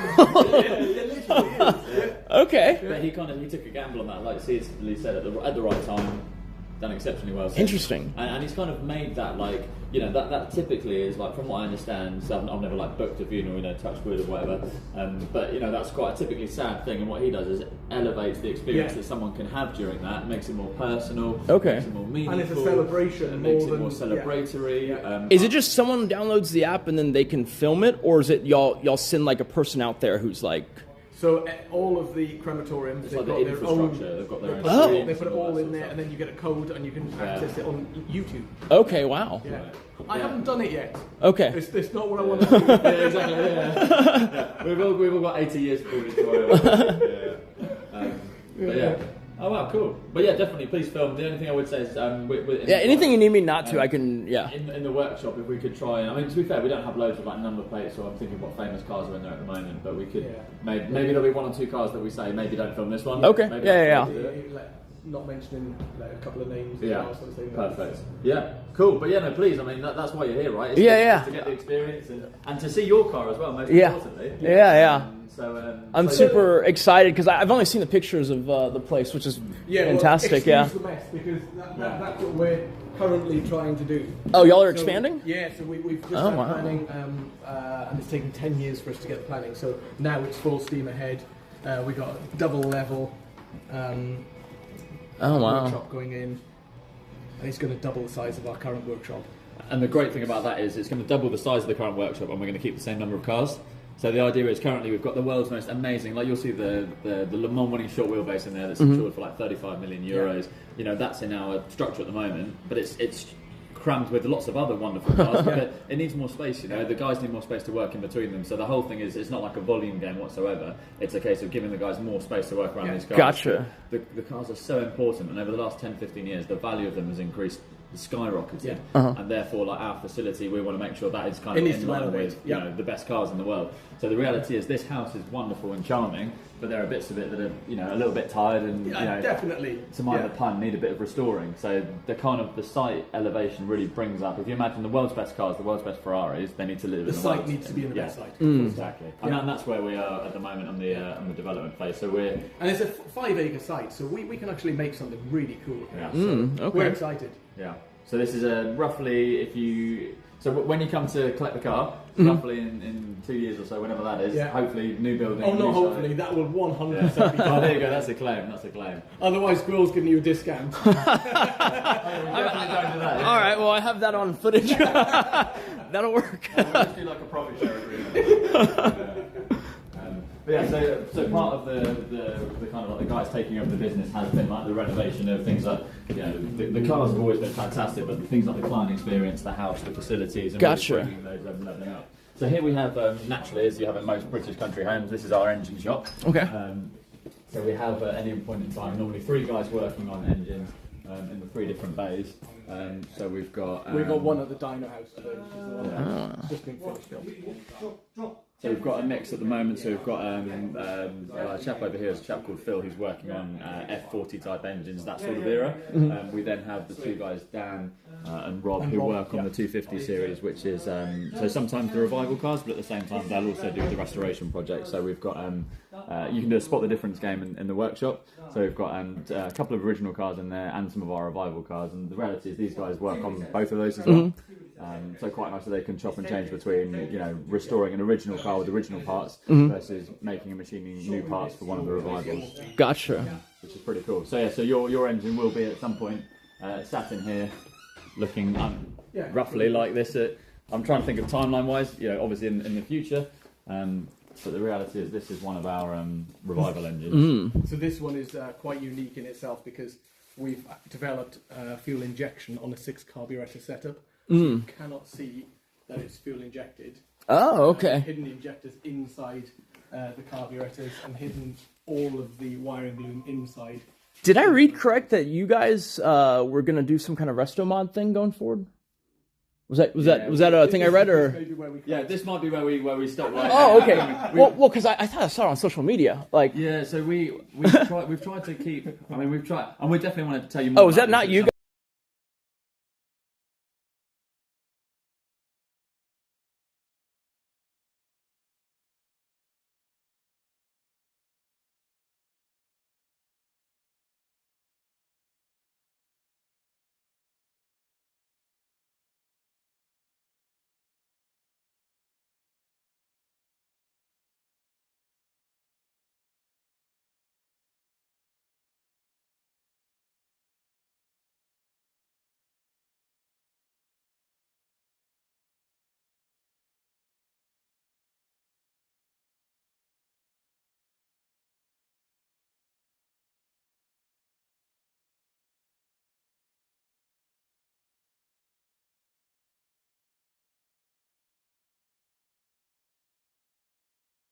behind the turbo engine. Yeah. So he's with us as well. Yeah. We've got a couple of guys from Red Bull Racing, and we've essentially been building a dream resto mod team over the last 2-3 years.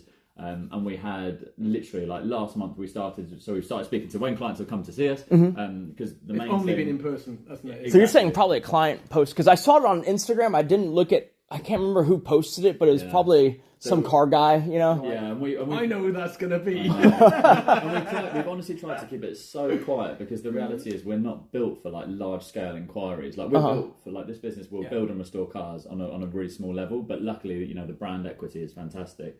But like we're going to offer the product solely to existing Revival clients. Oh, okay. So it's only going to be offered within our existing client base. We'll definitely be sold out by the end of this year, which is awesome. Gotcha. We really want to do that kind of.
But we'll definitely, we've got some stuff we'd love to show you because, like I said, like we're only going to offer it to existing clients, and because part of the effort of closing the order books was about focusing on those clients. So we really want to make sure that you know, I appreciate like we've spoken a little bit, but actually we need to get you invited to events. You know, when we're in the US, in Europe. When the car's finished, for example, we need to find a wonderful excuse for you to come and drive around the top. Do of an the track. event with us. And we just want to make sure that we don't need any other clients at all. This business can carry on with just an existing pool of small selected people, and that's where we're trying to make it manageable for us. Because I said to the guys, the easiest thing to do with the product would be to post it online. And it'll be sold out this week. Yeah. You get all those clients straight away, but then you'd have people waiting for a long period of time, which we have with the Revivals now, which is challenging. So if we manage it on our own way, actually we can kind of like do that gently rather than if you just show something online, you have 30 people for something and they're all waiting straight away. Whereas what we're doing now is we're going to go out, we think, to maybe another 3 or 4 people, maybe have 15 confirmed people, and then actually stop until very late on this year, and then we can space those people out by a year in terms of their contracts, and actually, not everyone's waiting, for a. If Lee signed up today and you signed up tomorrow, Lee could be in 3 years and you could be in 4 years. Yeah. And the reality is that from our standpoint is difficult to manage, and we don't want to have people waiting and waiting and waiting. Gotcha. And selfishly, we want to spend more time with the clients, with the cars, actually doing events, not just with the cars, because I think that's where a lot of the excitement comes from all the guys here. We enjoy. I think we've also seen that with the Revivals, like there have been quite a few people that have bought them and then they have been sold for a profit, which is fantastic. But then you kind of sometimes lose track of where that car goes, and that could be because people have bought it as an investment product. But I also think it could be because we haven't given people the excuse to come back and see us or have an event. So, for example, with this, and I appreciate we're doing the tour, so let's go back to the tour in a second. But we'll be having so the first 10, 15 or so clients, we're going to have like a founder circle of people. So we're going to. We're going to bring them here for a dinner, so bring everyone together, get everyone to kind of like talk about their cars, have everyone's cars in the workshop. So for example, if you wanted to join, your car that's like literally half built in the workshop with everyone else's that cars. Could be quite cool. Yeah, exactly. And kind of like do something where it's like, come see all these like-minded people and the list of people as well. Like we've got people that are on the board of Apple, the guy who invented Space Invaders, such an interesting group of people. PayPal. But actually, if one of the founders of PayPal, and if you bring these people together, those sorts of things, like money can't buy experiences. So we're trying to kind of like bring a close-knit group of people together to build the ultimate Ferrari. And they're also amazing people. Every single one of our clients is just so much fun. We do a lot of stuff together, so it's good. So it's been a great 2 years, but we've really just been trying to focus, get the Revivals to a manageable workload. Work through those people, and there have been people that have wanted to sell them and move them on, and that's also been something we've been happy to help with. And then it's like focus on the new product, focus on our existing clients. And to your point, we had 2 clients that put something on social media, and that's where we changed the contracts to double. So the contract now doubles up as an NDA, which is basically like, look, if you're on board with this, you're also on board with, you will not share anything, and this is legal. The problem is, he's already got 2 of our short wheelbases. He's got a Testarossa, he's got a California Spider, he's now got the new car. He's a lovely guy as well. Honestly, you'll meet him at some point, and honestly, one of the nicest guys on the planet. But he was the first to be like, "Oh, I can't believe I've been invited to this." And we said to him like, like so many, and he was like the first person we spoke to, and we were like, "Look, it's so important." And that wasn't because it just so happens that because he has loads of our cars, obviously we see him frequently. Yeah, you see more, yeah. But like the reality is like he knows a handful of other people. Some of whom we know we're not going to see, so we're only going to show people in person as well, because what we don't want is for any pictures to be shared. Gotcha. So with the post, I think you're talking about, it's like a load of text and yeah. So the good thing is there's no pictures anywhere, so we kind of like keep that excitement, if you like. So even you're probably only number 7 or 8, is it, that will have seen the renders? Well, that's the thing, because half the people that signed up haven't actually seen the renders as well. Oh, wow, sight unseen, huh? Yeah. That's crazy. Okay. Yeah, and that's and we kind of, I think we were also then we were really flattered by that, but at the same time we were just very confident that actually, because we said to quite a few people that you can sign up for the program and you can send us a deposit, and we have said to them, look, and if you don't like the visuals, you can have your money back. We're that confident, but it also just means that helps us plan things a little bit better with these events. So the final thing that I'll let you know that I think is exciting about this is that when you have a donor car for your 250 for the revivals, that kind of it's dead. It's a dead car. It's a non-runner that we can revive. Yeah. But what we're going to do with these cars is the donor cars we're going to source. We're going to have some fun with. So we're going to take these first 10, 15 or so clients. We're going to buy driving donor cars, book out an ice driving event and literally take those cars. We're all going. And we're going to take everyone ice driving as part of the package. And gotcha. say, you've signed up for the program. You've shown faith in us. Yeah. And there's quite a few of these events over the next 2-3 years that we're going to do just with that close circle. And that from a content perspective, that'd be crazy. Yeah. No one does because it's experiences you can't buy with things like that, where you're taking your donor car on the ice. It's going to be amazing, and there's going to be more things that we do there as well. But I also want to talk about your car. Yeah, okay, yeah. Your car, I appreciate your car. Is what we are here for your car. But essentially, the Revival engine, I think yours is a 3.5 litre from memory that you've gone for, which is the 3.5 litre with a 5-speed. Good middle of the road. Is a really nice sweet spot in that sense. So yeah, I'd say that is like internally speaking, not that we have a preference, but that's probably the driving preference. Where everyone likes it. Have. The 4 litre in a short wheelbase or a California Spider, it's fast. It feels like super 400 fast. brake horsepower. Whereas the 3.5, it's got a lot of torque, 350 brake horsepower, but it's really usable. You can put it to go, and it works so well. And we've got Lee's father Kevin has a 250 short wheelbase that he drives, and that is an upgraded 4 litre. Yes. But he races that car, he drives that car like he stole it straight away. You've probably seen it on social media because it's been all over social media recently. Yeah. Okay. We'll send you some bits. But what colour is his? Burgundy with Wetsons written all across it. It's got the siren. It's you're saying like a maroon kind of colour. Yeah. I think I've seen. Yeah. I don't know if I've ever clicked on the post, but I think I've seen. Yeah. With the.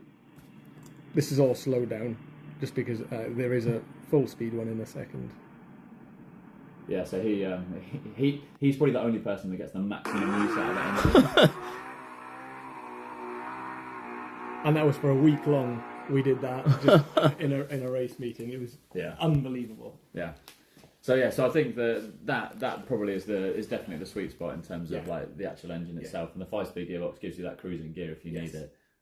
So your engine will be in here for roughly 2 months or so, and then maybe 2 months prior, parts will be machined, collected. Because that's the other thing about this business that I absolutely love is that the engines are built here and the parts are made literally just over there in the room next door.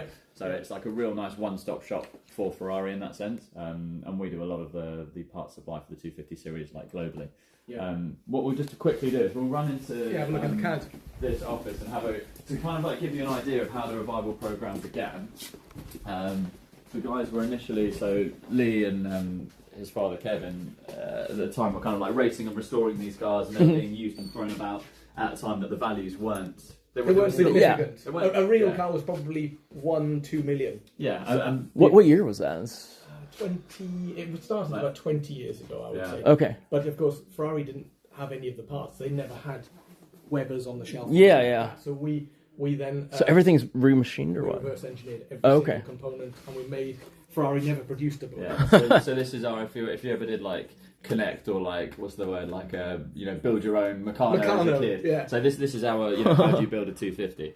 So essentially the guy, so Andrew who works here is an incredibly talented chap, and he basically spent years and years reverse engineering every part for the 250 series because ultimately at the time Ferrari made 180 cars, 250 cars in total, short wheelbase California and TR, and actually after 5-6 years a lot of them weren't running, and actually if they were running the drawings were just lost essentially. Which is why lots of the original cars had American V8s actually put into the front of them. Oh, really? Yeah, because the engine's running. Okay. Yeah.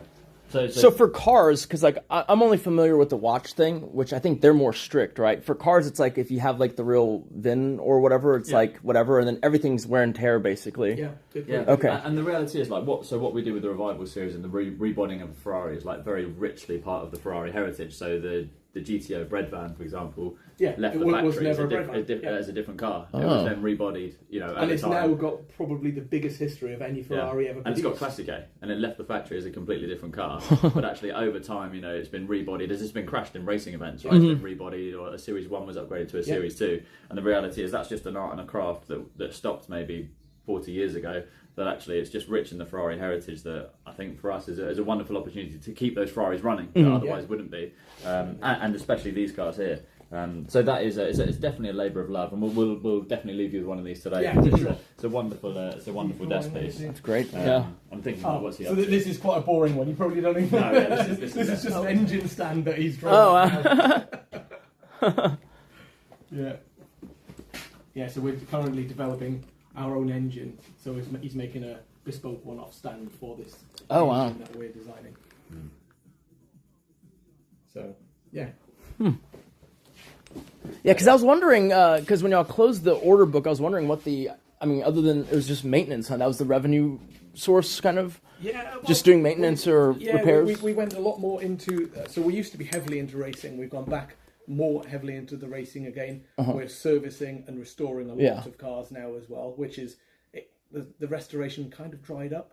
So when we took over and closed the books, all of a sudden the restoration started to come back in. So it's gone really well. Because when I heard about the resto mod thing, I remember there wasn't a second where I was like, "Is this true?" Because I was like, "Yeah, that makes sense." Because what else? I guess is the capacity kind of for. What we've seen is we've seen a big age difference now. Whereas 10 years ago, everyone seemed to be about 60. Now all of a sudden, there's people our age coming into it, and we didn't grow up in the 60s, so we haven't got a sort of connection with the cars from the 60s, apart from they look incredible.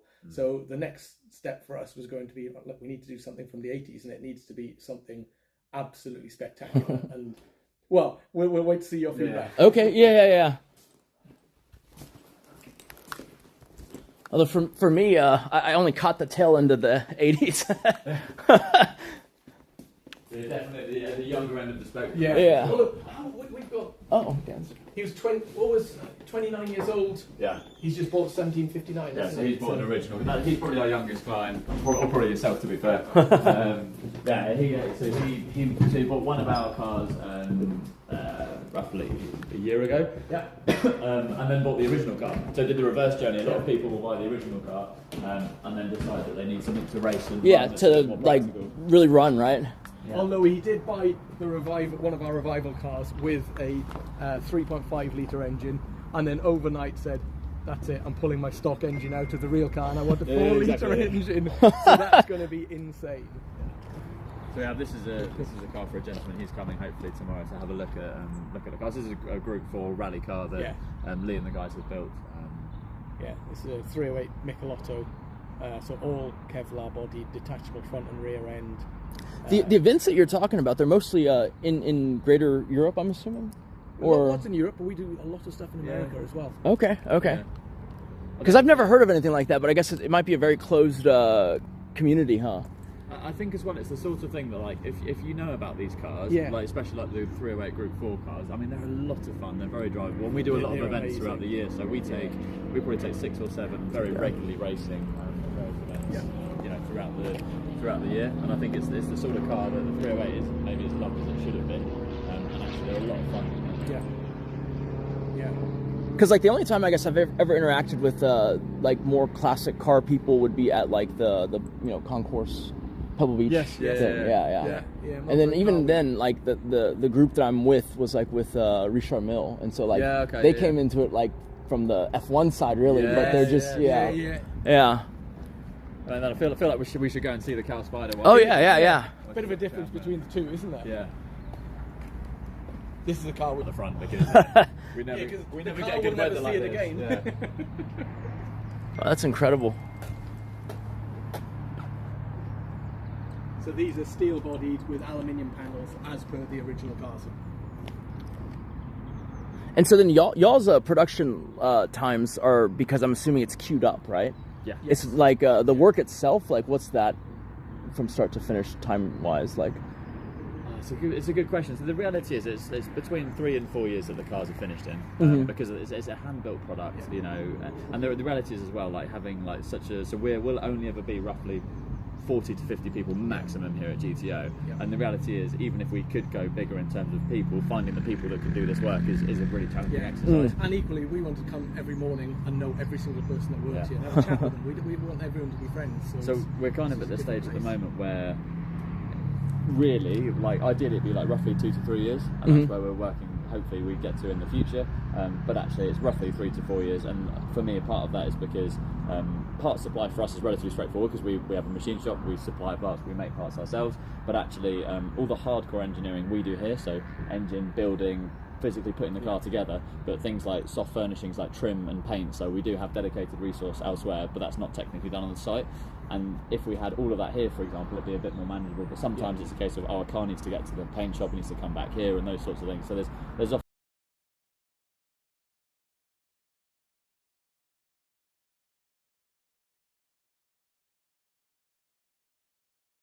is where your car is at currently today, now with the fun starts, because it's all in here. Exactly. Okay. It's like visual, seeable stuff. Exactly. Okay. Big progress. So we're working on the body fabrication at the moment. So I said to Lee when we spoke to you when we were driving down previously, I was on the phone, I was like, should I send you some pictures now? And it's like, no, let's wait and show you the real thing, because I think it should be exciting. And then y'all closed the order books at like what number for the Californias versus the? That's a good question. I mean, the reality is, we'll have made a lot less of those than there are original cars. In general. So that's a much more exclusive pool. I think the number probably is around the 60 mark, and how that's split for each or both. Oh no, both, right? Total, okay. Total. Maybe of which 15 of them might be Californias. Yeah, I would say 15. Okay. And I think the reason for that is there was some amazing videos that were done like 4 or 5 years ago from here. So like press drives of like Jody Kidd came down, she drove a short wheelbase, Chris Harris drove a short wheelbase, and no one drove a cow. And I don't know if that was, there was never anything towards like, pushing one or the other. But I think if you look at the videos, they're all in short wheelbases, and then often what we find is people that have one of our California Spiders, obviously we're not taking orders anymore, but they're people that bought a short wheelbase first, and then we're like, there's something else. Whereas I feel like actually, if you look back at our, not that it's marketing, so we don't really have like a marketing function per se, but the reality is, like, I think that was just a story that wasn't properly told. So it's quite a nice surprise for some people. But and I think at the time we were heavily involved with the short wheelbases. The California Spiders came a lot later. Okay. So we actually didn't have a finished car that we could actually show people. And by that stage, we'd already almost sold out of the California Spiders anyway. So it was an easy progression for us. Gotcha. And we'll still be building, like the final cars will be building until like roughly 2029. So it's a healthy workload, if you like. So there's definitely enough to be getting on. Because I think the first I heard of y'all was saw an auction result for one of the I think it was a short wheelbase, and then I was like, what's this about? Was that Monterey? I think it was the silvered one. California Spider. I think it was a 2.4. I did hear about that one, but I didn't associate that one with you guys, because I was just kind of like, okay. Yeah. I'm trying to think of which one it was. I didn't realize there was anyone who kind of did that. Like, I figured they're all one-offs or something like that. Yeah. And I think that's honestly the way the program started, was keeping the original cars going, if you like, because they became you know, all of a sudden became too high value to then literally say, oh, I'm going to justify taking this £30 million car, for example. And it started off on that small basis, and then I think, just over time, as kind of like word got out and people got to know the business a bit better, it kind of, I mean, I would say skyrocketed, but obviously we're very low in terms of numbers, which is why obviously when the guys closed the order books, they were able to do so with enough work for the next 2-3 years or so from a restoration perspective. Gotcha. Yeah, because that's one of the things in the watch world where there's no analog for, because you have a watch, it's like a Paul Newman or whatever, now it's like however many millions of dollars. Yeah. You can't, like, there's no one who makes a replica of that you can actually wear. You know, versus like you just kind of have to wear the real thing or you don't, right? Yeah. And so there, I can see a real demand for that, especially the higher the pricing goes. Yeah, exactly. So all this area is part of the site renovation, so we're a bit of a building site like we mentioned. So I don't know if you can tell. Yeah. So the new workshop will be, so the facility over there will be coming down, the new workshop will be coming up. And like we say, roughly double the footprint, but for the same number of cars, which is the important thing. This black building comes out to pretty much where the back of these vans are now. How many employees do you have? 42 or 3. 42, yeah. Okay. Currently, and then we may expand to 50, but like we've always said, no more than 50. That is how much we're... That's a good number. Is this the one that's engine y'all are working on, or? No, that one's all done. I mean, we did have. I mean, if you'd have been here yesterday, or the day before, we had 4. Was it 3 F40s? Oh, really? So yeah, we were spoiled by F40s literally yesterday, and this is in for some service work, right? That's crazy. Yeah, beautiful car, and this is an amazing car. It's been the same ownership for 20 or so years. Oh wow! Very loyal client, very good friend. Drives it very frequently. It's got 30,000 kilometres, so it's been. Which is exactly what you want, though, isn't it? It's not like no, you want someone who actually is gonna. Buy it for the right reasons. Driven. This is one of our revivals that's now about 8-9 years old. We race it quite a lot. Okay. Nice. This is the company one, or is it clients? This is the clients. All of them are client cars. So we've got the cars we have at the moment, and we've got a few in because there's a Tour Auto. It's the what's the anniversary year? It's the anniversary of the 250. It's the anniversary of the 250 series this year.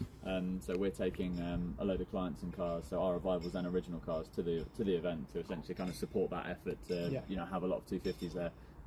So yeah, this gentleman is. I mean, this car gets used very frequently.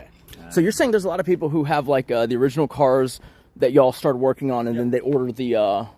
Correct. Do they usually just spec it exactly the same, or not? No. Some people will have some fun and do something different, but some people will want to have something that. Okay, it's like a one-of-one replica almost, or not usable replica. Exactly. It almost gives them.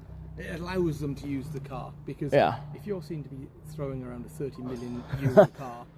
It's quite a daunting task then to sort of push it as much as you want to.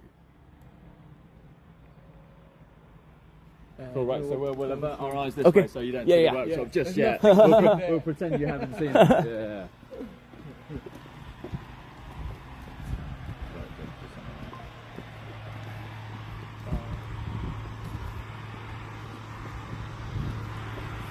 Perfect, so we've got... So this is our body fabrication shop, which normally at this time of year is closed up because it's freezing and raining, but actually it's very warm and wonderful. So we've got Kevin here. I mean, this is some hardcore engineering going on.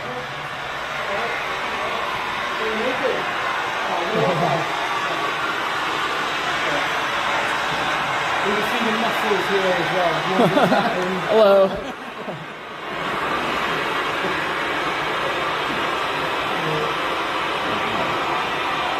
All of the way we make all of these parts, it's the same as they were made in period. So this is sand bending water pipes for all of the revival series. Oh wow.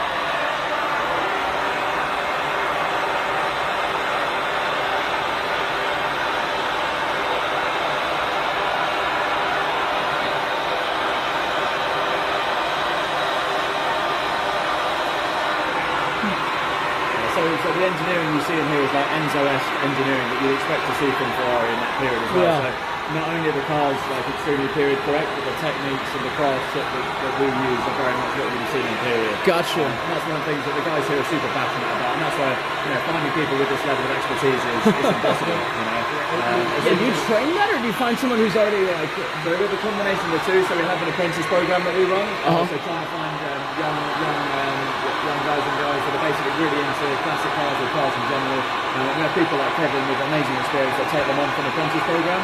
And that's something we're very proud of, because actually our workforce is the average age is 32. Oh wow! So when you come in and see the guys, we've got. I'm shouting now. There we go. Sorry about that. Yeah. There we go. Beautiful. Here as well, isn't Yeah. That was cool. I feel like we came here at the right time. Always on the warmest day of the year. Yeah. Yeah. That's looking awesome. Yeah. So it's full of sand pipes, packed with sand. Gotcha. So it doesn't collapse like they used Gotcha. to do. You're like a blacksmith in here. I was a blacksmith as well. So. Oh, okay. That is actually true. Oh, really? He was genuinely. No, I don't know. He used to make gates. Really? Huh. Yeah. Started off as a blacksmith. Yeah.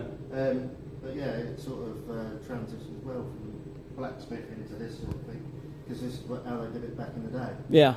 You know, like back in the 50s, 40s, 50s. And it's all about the attention to detail, isn't it, when it comes to things like that? It has to be right. Yeah, you can't bend tube on a modern machine like they used to bend it like this.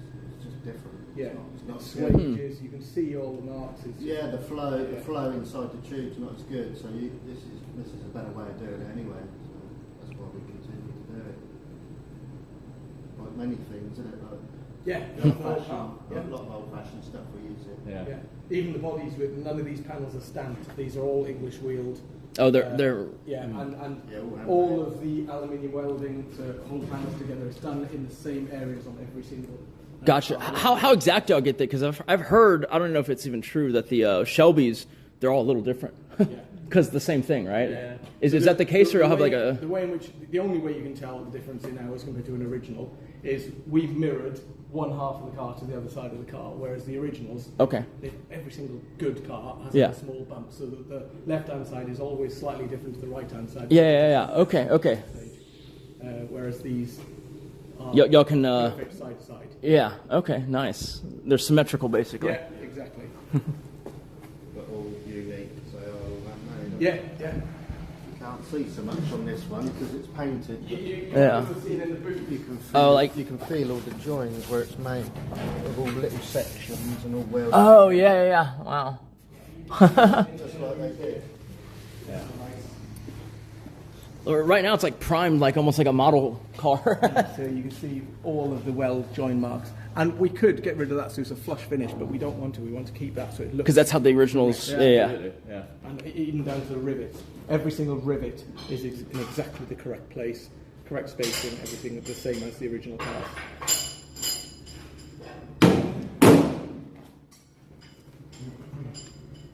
And then we've got over here, so the cars in period obviously had the plexi sliding windows. These cars, the great thing is about these cars, they do get used very frequently and often in hot climates, so we do now have the air conditioning system which the guys have developed, and the wind-up windows to go with that, so that they can keep that cool air in. And that's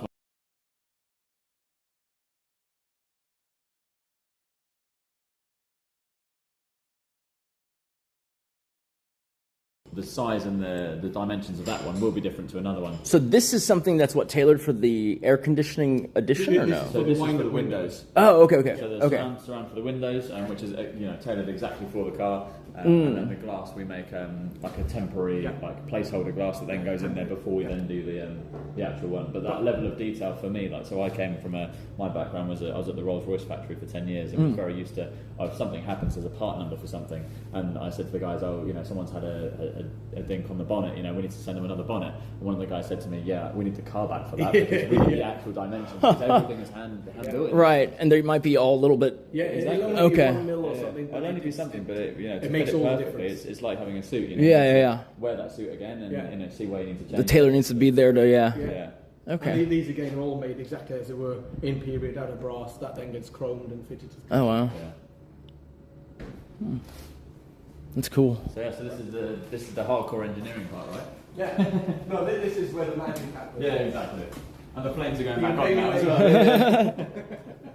Cheers, Kev. Cheers. Thanks, mate. Good to meet you.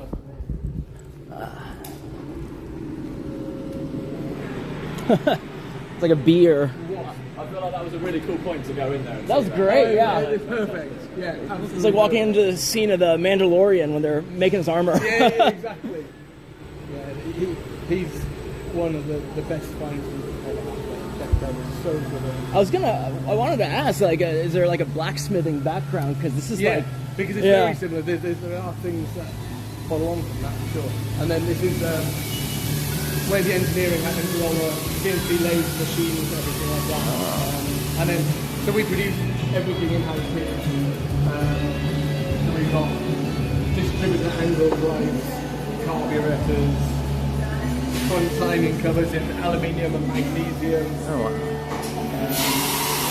And then Max runs this machine and a couple of the other machines. Hello. Hello. So he draws everything up on the computer system, makes all the fixtures to hold the materials, and then it goes into the machine and he produces all the parts from there. Oh wow.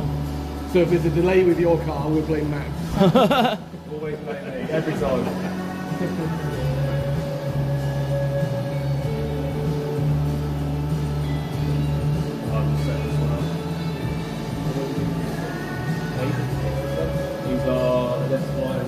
Steering pods. So this is me and the guys developed a power steering system. So the reality is, like, some of these cars drive amazing above 20 miles an hour, and you don't need a power steering or anything to assist. But at the lower speeds, sometimes you're pushing it quite heavily. Okay. So the way they've designed the power steering is it kicks in only above. Is it like 10 miles an hour? Yeah. So below 10 miles an hour, it's power steering, and then after that, it switches off. Yeah. Okay, that's nice. It just makes that car a bit more usable, for like manoeuvring or parking in a difficult space. Because the reality is, like, these cars get driven loads. We want them to be driven. That's the whole point in spending so much time building a car. Yeah. It means a lot to us that the cars are used and driven.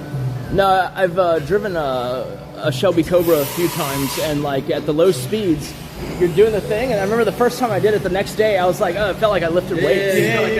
Because like it's at low speeds, it's actually not like you don't look forward to it. Well, you can see something being made in there now.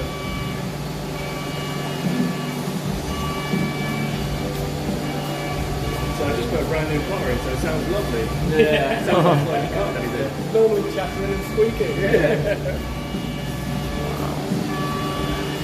Was that something that someone requested, or did y'all just kind of see that? Lots of these things, we never want to stand still. We always want to progress with every single thing we do. So whenever that we've got a little bit of time, we'll always come up with a new design or something unique. Okay, that's cool, because that makes it more livable for sure. Yes, definitely. Yeah. It's just parking lots in reality. That's the big difference, isn't it? If you're on open road, it drives exactly the same as it would do from 1960. The period correctness is really important to us, but at the same time, the cars need to be used and driven. Yeah. So obviously, they didn't have power steering in periods, so the best way we can be respectful of that is to have the power steering only when you really need it. Yeah. Parking it or reversing it. And all disguised and hidden away. The same as the fuel injection system. It has to look like it did originally. Oh wow. Because everything's hidden. Cool. Thank you.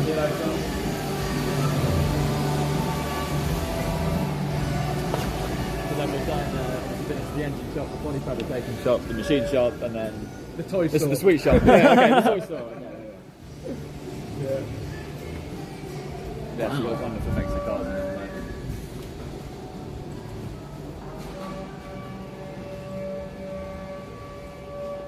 So which ones is there like a orientation of which ones are back for some kind of work versus they're in progress? So this is a car we've got in for a total restoration. This is a real steel short wheelbase. Oh wow!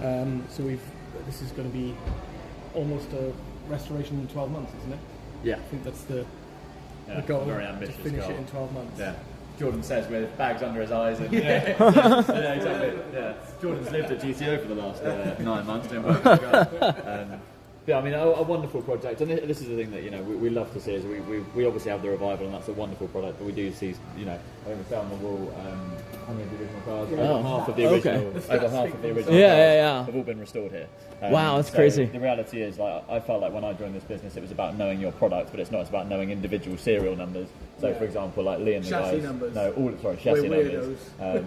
But that's super important. The history of the cars, who restored them, when they were worked on, all those sorts of things. So we also have a wonderful archive upstairs in the house of all of those cars we've ever restored, and we have. Time and time again, a young person will have bought a car and said, "Look, I've got some invoices from GTO. How are you?" And they're 20 years old, like exactly. the phone call the other day. And then Lee will say, "Oh, actually, I restored that car. I did this." And look underneath the dash because my signature's there. Yeah, exactly. Yeah. Blame him if any of the works. But yeah, having that wonderful archive of the cars itself is great because it means that whenever the cars do come around in the future, we often speak to these owners, and then they'll come and use them on events and drive them, and like I said, that's part of the beauty for us. How stable is it? I've always wondered because y'all have enough to actually make sense of the data. Yeah. Right? Like, how often is it same owner a decade later versus That's a really good question. Because I wonder where the price is going up. Are they switching? So Yeah. The short wheelbase there with a checkered nose, that's the same owner 26 years on. Wow. And we've looked after it for 26 years. He used to daily it going into London for work. Wow. And with the Red 275 next to it, we've had that for 26 years. 26 years. Oh wow. So a lot of these cars, they do obviously change hands, but some of the owners stick with the cars forever. And for example, like the Red 275, that will be his daughter's car probably in the future. Yeah, exactly. She'll use that, and it's a privilege to look after that car for them. Yeah. Driving that as a daily commuter in London's insane. Yeah. It really is. Yeah. He was 60 at the time when he was doing 65. Oh wow. Was he in the auto business or not at all? No. Okay, that's Finance. Yeah. okay. And we have, to be fair, we've got 4 or 5 275s in at the moment, which, that's another anniversary type year, is it, for the 275? Yeah. I'm getting this wrong. But we've got quite a few of those in at the moment. There's an event going on with Ferrari taking a load of 275s out to Italy. We've got the 250s in because of the Tour Auto as well. So it feels like it's great because a lot of the cars that are coming in are being prepped to then be raced or used, and and we got a couple of cars for the Mille Miglia this year as well. So that's the earlier cars, the 50s cars. And then obviously a very special car at the end. Yeah. That's probably the most That's probably the most isn't special it? one. Absolutely.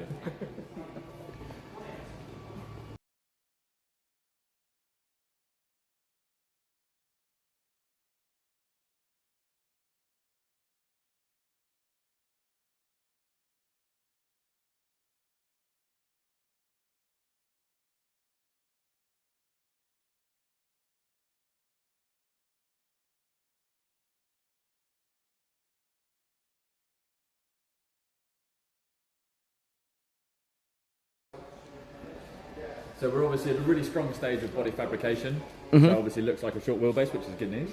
And then we'll go into the finer tuning details of tailoring things like the air conditioning, the wind-up windows, making those adjustments, and kind of. Let me. My wife was supposed to join, but she came under the weather. So let me get a few photos too. Yeah, so this is now at the stage of it'll go from here into the fabrication shop. We'll be making all of the window frames. We'll be doing a dry build, so all of the indicator holes get cut. And any special features that you've requested, if you've requested a fly screen, bug screen, that will happen at the same stage. So things like the roll cages, all that sort of thing are done at the earlier stage. Gotcha. And the holes for the badge as well. Yeah, all of that, yeah. Yeah, so that's probably roughly like a 12 to 16 week process. Yes. Roughly all in. At which point we'll be looking to paint the car, and then things really start quite quickly. Yeah. Yeah, it's an exciting stage.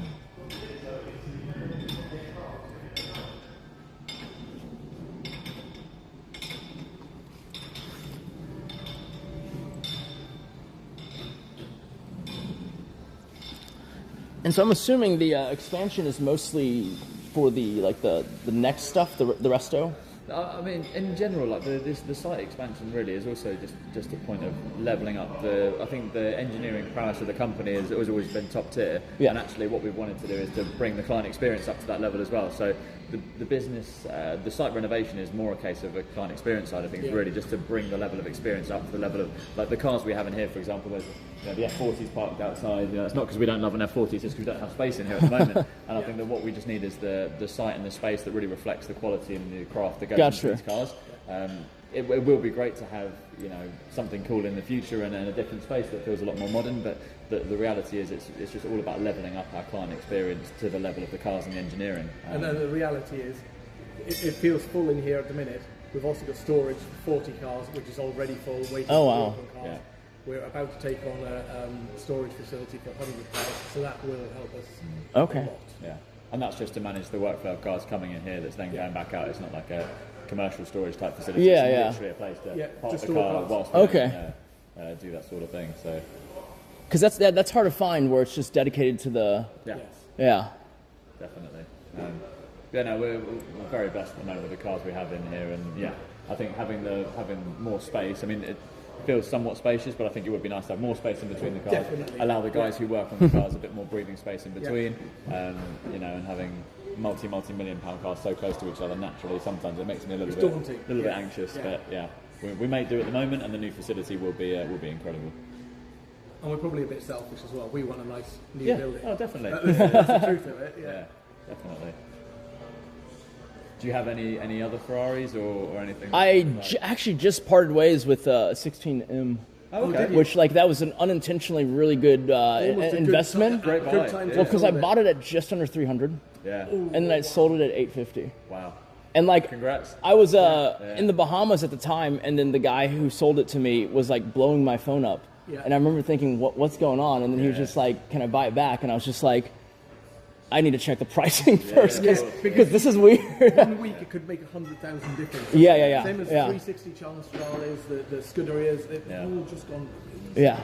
Prices are definitely. So to me, that wasn't an approaching $1 million car, and so I was I think that's a clever it's move. Special though, but I had a triple in 18 months, so I was just like, it's time to That's good. Wow. Do you want to walk down through the of course. We'll go through and then head back. But I had their new 12-cylinder, but I don't know if I'm gonna. I keep seeing the thing where people say that the Vanquish is more fun. Okay. Yeah. Even though the Ferrari's better, and for me, I'm just kind of the Vanquish, you can probably get it, because Aston Martins depreciate. For half the price. And so I'm thinking wait, do I just want to buy half? So I don't think I'm going to go through with that, but we'll see. It's difficult to say as well because we see a lot of I say the more modern the modern stuff we see is 430 Scud, 16M. Okay. That sort of thing. Do you see those sorts of cars up to 2010, 2015? But 12 cylinder, we'd be the first to put our hands up and say we can definitely service those cars, etc. But our specialty lies in the Enzo era. 250 series, F40s, F50s, that sort of thing. It's crazy to see the values, even just in the last year, 2 years. Yeah. Is it just auctions, I guess? Auctions are thrown. It's all over the place. Okay. They really have rocketed. Huh. Yeah, it's a good space to be in. We had a story where we had a client looking for a 288 GTO roughly 9 months or so ago. Lee's probably bought the story. I've told it so many times in the last 2 weeks. I've heard this one. And so I found a delivery mileage car under 100 kilometres, absolutely nothing. 288 GTO, £6 million, and 9 months ago that was far too much. Now it's 12, 13 million quid. Wow. And somebody would buy it today. Yeah, definitely. Oh yeah, absolutely. The client at the time said, it's probably a bit too much more than I was thinking, and that's totally fine. And we never predict where things are going to go. And our thing is always buy the car because you love it. Mm-hmm. If it works out as an investment, fantastic. But please buy the car because you love it and you want to use it. That now seems like a bargain, but doesn't always go that way. So Wait, so did he pull the trigger or no? No. Oh man. He's kicking himself. There's buyer's remorse right there. But this is probably one of the best short wheelbases in the world. This one Tour Auto in 1961. This is the one y'all were talking about earlier, right? Yeah. Wow. And then it's in for just a maintenance or? So is this car going to Tour Auto? This car is going. Where is it going? We're prepping it for an event. Yeah, there's Tour Auto and there's also Trent Ore. Yeah. Of course, in October. Yeah.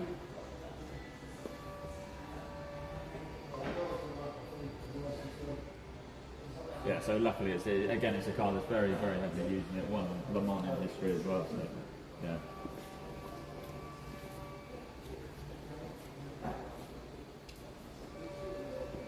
This is a rare right-hand drive aluminium long nose 275. Yeah, it has the Jaguar kind of look. Nice. And so I guess the England driving side is the rare configuration? Yes. Yeah. Interesting. Okay. Apart from early Ferraris, so all of the early Ferraris were right-hand drive, because on the right-hand side you're always at the apex of every corner. So all the 50s cars, they were race cars. Like Ferrari wanted to make road cars. He was only making road cars to fund the race cars. Yeah. So you'll see all of these 50s Mille Miglia cars, the majority of them are right-hand drive. Yeah. Interesting. Okay. I was wondering when that switchover happened. I guess it was just because everyone else, I guess, goes the other way, right? Yes. Yeah. Okay. Yeah. So the bigger market now is certainly left-hand drive. Yeah. I didn't realize even back then though, for like the US and stuff, was it still okay? Yeah. Oh, that's cool.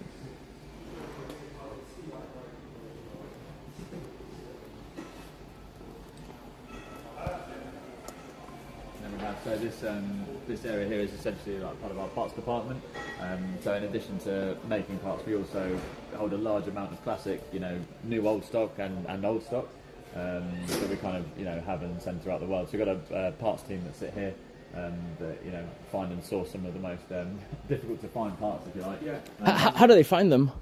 I mean, we've even had, for example, like one of the experiences I loved at GTA was we went to Retromobile last year and this year, and both times the first time we were looking for an original badge, which we were like, some of the guys were, and one of the Piero's our resident Italian, and he's like bartering in Italian and really passionately with someone at Retromobile. And this year we went there to find a light for a 166. Yes. Yeah. And it was hilarious because there's 7 of us or so looking, and I'm looking but not really knowing what I'm looking for, and the guys are all looking for what they're trying to find. It's a very unique light, can't find it, and we're with this one guy for about an hour looking at all of these lights. And I'm sat there thinking, right, if we find this light, there's no way we're going to get a good price for it, because we've been looking at with 7 engineers for an hour. So it's ultimately like a lot of going out, finding, having the right contacts, but a lot of it also having our own inventory, because we've got something like £3 million of new old stock as well now. Yeah. Plus then all of the parts that we remanufacture, so we make every single impeller, all of the 250 series, gotcha. The 166 and the 195s, everything.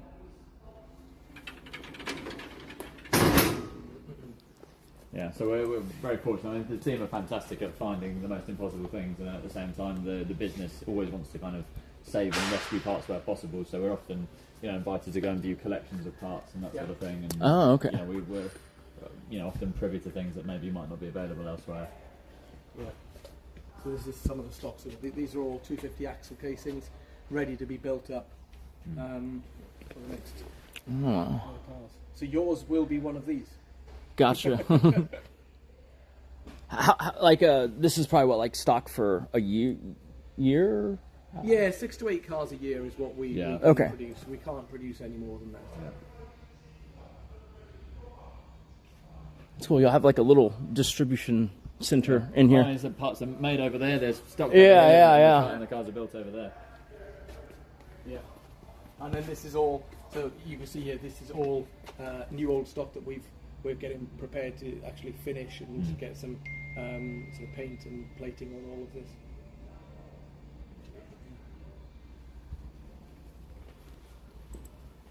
And then we've also got stock through to full original engines. Yeah. Oh wow. I think we've currently got something like 50 original engines just in stock. 50? Yeah. That's crazy. You can never have enough V12. Yeah.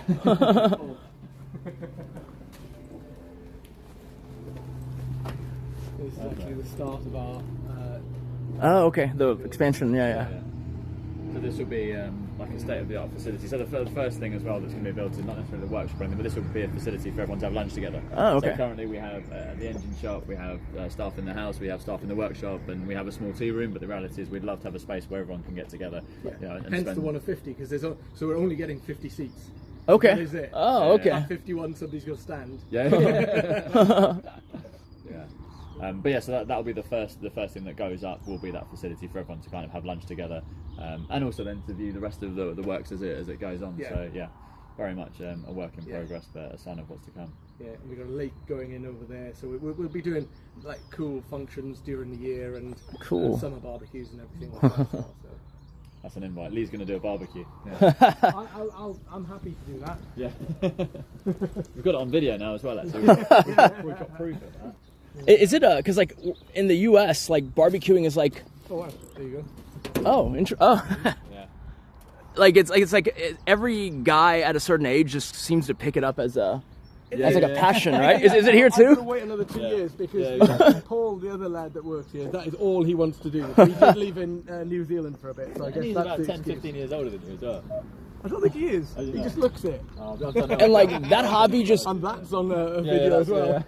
that seems to cut through like all socioeconomic whatever. Because I remember like there's a private equity thing that I have an investment in, and I remember one year like the guy who's like the head partner of it was like, I'd love to invite y'all out and like barbecue like this, and then like just. Like he was very proud of like that more so than like kind of. Paul is definitely really proud of his barbecue. However, James, the business partner, wasn't very well the last time. We've got to refine some of. But I think the idea is like that kind of like all like family style get together, like all cook, break bread, and we do that in general. Like, we often in the house we all sit together, and in the workshop the guys will sit together. And now it's like yesterday on tea break at 3 o'clock we all came outside and had an ice cream together, and it's great. But the reality is we do need a space to do that. Just dedicated for Exactly, yeah. And this site was originally, so this was the first gardening centre in the UK. So that's kind of why it's got like lovely little areas, bushes, the tennis court hidden in there. The rose bushes is the famous thing. Yeah, the rose bushes and all that sort of thing. So it's kind of like, yes, we manufacture amazing cars and parts and restore cars here. Well, what's in the surrounding area? Is it just like I see farms and stuff like that? It is. It's called Floral Mile, so it's full to the top of tents, growing trees, flowers, everything like that. So this is the Floral Mile is literally a mile of garden centres. So if you've got a pollen problem, don't work here. Yeah. Every week, every Tuesday and Thursday, we do PT for all of the guys and girls that work here. So we've got tennis courts. We also get together and have a bit of fun there. Wait, PT, was it? Personal trainer, yeah. Oh, okay. And teach us how to do things that none of us can do. I think PT is usually physical therapy. Oh, I thought you meant like a bunch of people were like injured from working. Yeah, exactly. We talked about Enzo-esque engineering. With that comes. That's brilliant. So that's essentially that's the site. That's kind of in its current state. But obviously, like I say, next time you come and see us, hopefully it'll look very, very different. Yeah. Gotcha.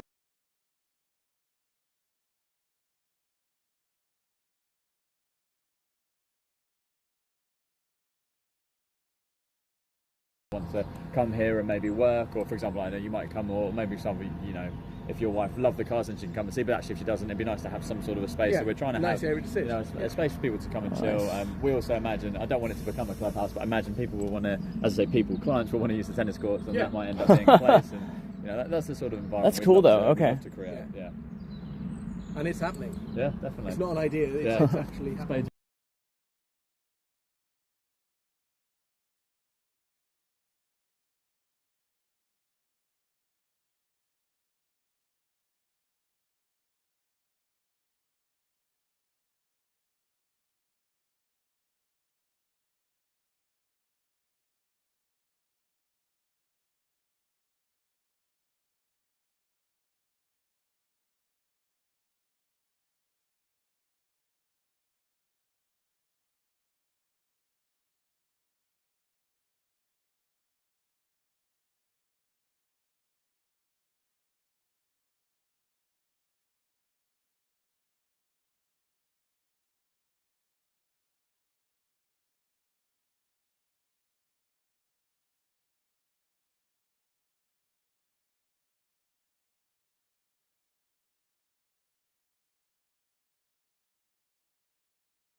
T-shirt or somewhere. Yeah, It'll at be the like a really airport. niche location. Yeah. Like, oh, I've got a shop. They were on race, holiday, or- weren't they? Yeah, It was just like so funny. Small world, yeah. Definitely.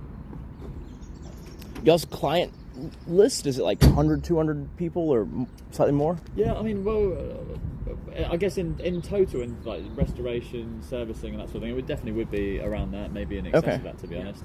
But yeah, the reality is, it's a lot. Like the ones that we are in contact with continuously, it's just far smaller. Yeah, we're very lucky in that case, where we look after some fantastic collections for wonderful people, and yeah, it's like very localized and very regular and that sort of thing, and that's kind of like what we're kind of set up for, really, is, you know, to look after those existing clients as well as we can. Car-wise, I know we're up to about 1,500 cars that we look after. Oh wow! But of course, some of the collections, like they've got 60, 100 cars. So it's like a chunk. Yeah, okay. yeah, exactly. Gotcha. Okay, cool. Right, I feel like we've shown you around, but haven't offered you a drink yet. Yeah, sure. Yeah. Tea, coffee, a water, a beer, or something. I'll do a tea and then water, I guess. Yeah. Cool. Yeah, normally we do it the other way around, or we say, come in here, sit down and have a chat. And I think I'd be too excited to do it the other way around. Yeah, exactly. We were conscious that whilst we're at the end of the day, there's not so many people here. Right, a breakfast tea or a peppermint tea, or whatever y'all have that's handy, I guess. Yeah. I'll have a look and see. Is this what y'all use as the dining, I guess, area? Yeah, exactly. Yeah, so this is as part of the. So these are some of the cars, obviously, that we've worked on over the years, and this is cliche as it is. This is where we have lunch, in the dining room. So, for example, if you were to come here earlier, the guys would be, we'd all be sitting here having lunch, and we'd say, come and join us and that sort of thing. So, yeah, I'll just grab you. Okay. Yeah. Quickly.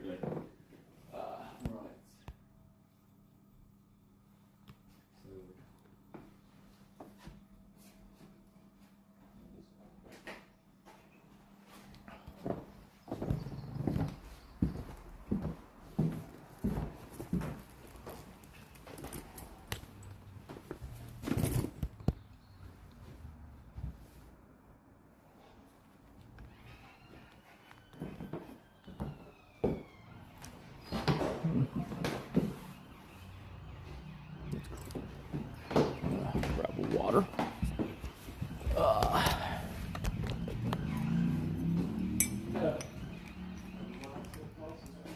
Yeah, might as well take them over. I'll be over in 10 minutes or so. Yeah. I'll start it. Do you want to take it to a first? Yeah. What's up, Snowy?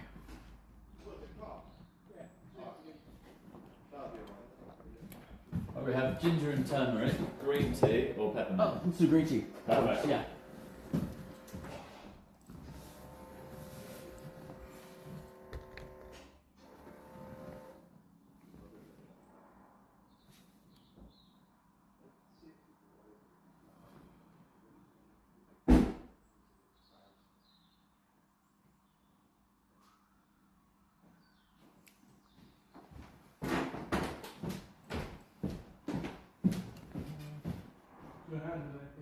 You're missing the Lambo in that, which was more than the RR. So when did you actually get into cars?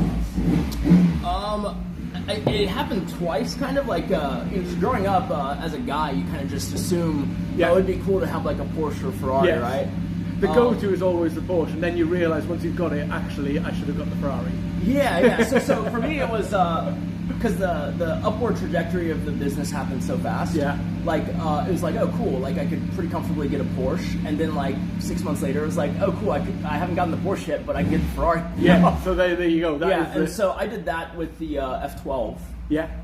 Which was fantastic. That's a good car. Yeah. Really good car. And actually, unintentionally, I mean, every Ferrari I've ever owned, I've unintentionally made money on. Yeah. But like, consequently, I sold most of them during COVID. Yes. So during COVID, I kind of reversed on that because I was like, I don't know if I'm a car guy. And now that I think about it, I think it's more so that you couldn't go anywhere.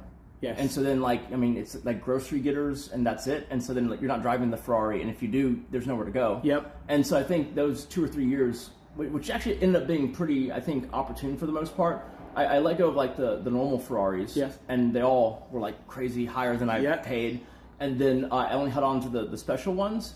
And then like, because I was like, I don't know if I'm a car guy actually, because like, you know, and then after COVID, you know, I kind of got back into it. Yeah. And there was this funny period where I think in like 24, I picked up like, I think 5 cars in 6 months or something like that. Wow. Okay. So that was a busy time. It wasn't so heavily in Ferraris. It was like, you know, like a Lamborghini here, like a manual gearbox R8, just like kind of weird. But unique, different in their own way. That's nice. Yeah, did the singer thing. What else was there? Oh yeah, like just random stuff like a 1970s what's it called?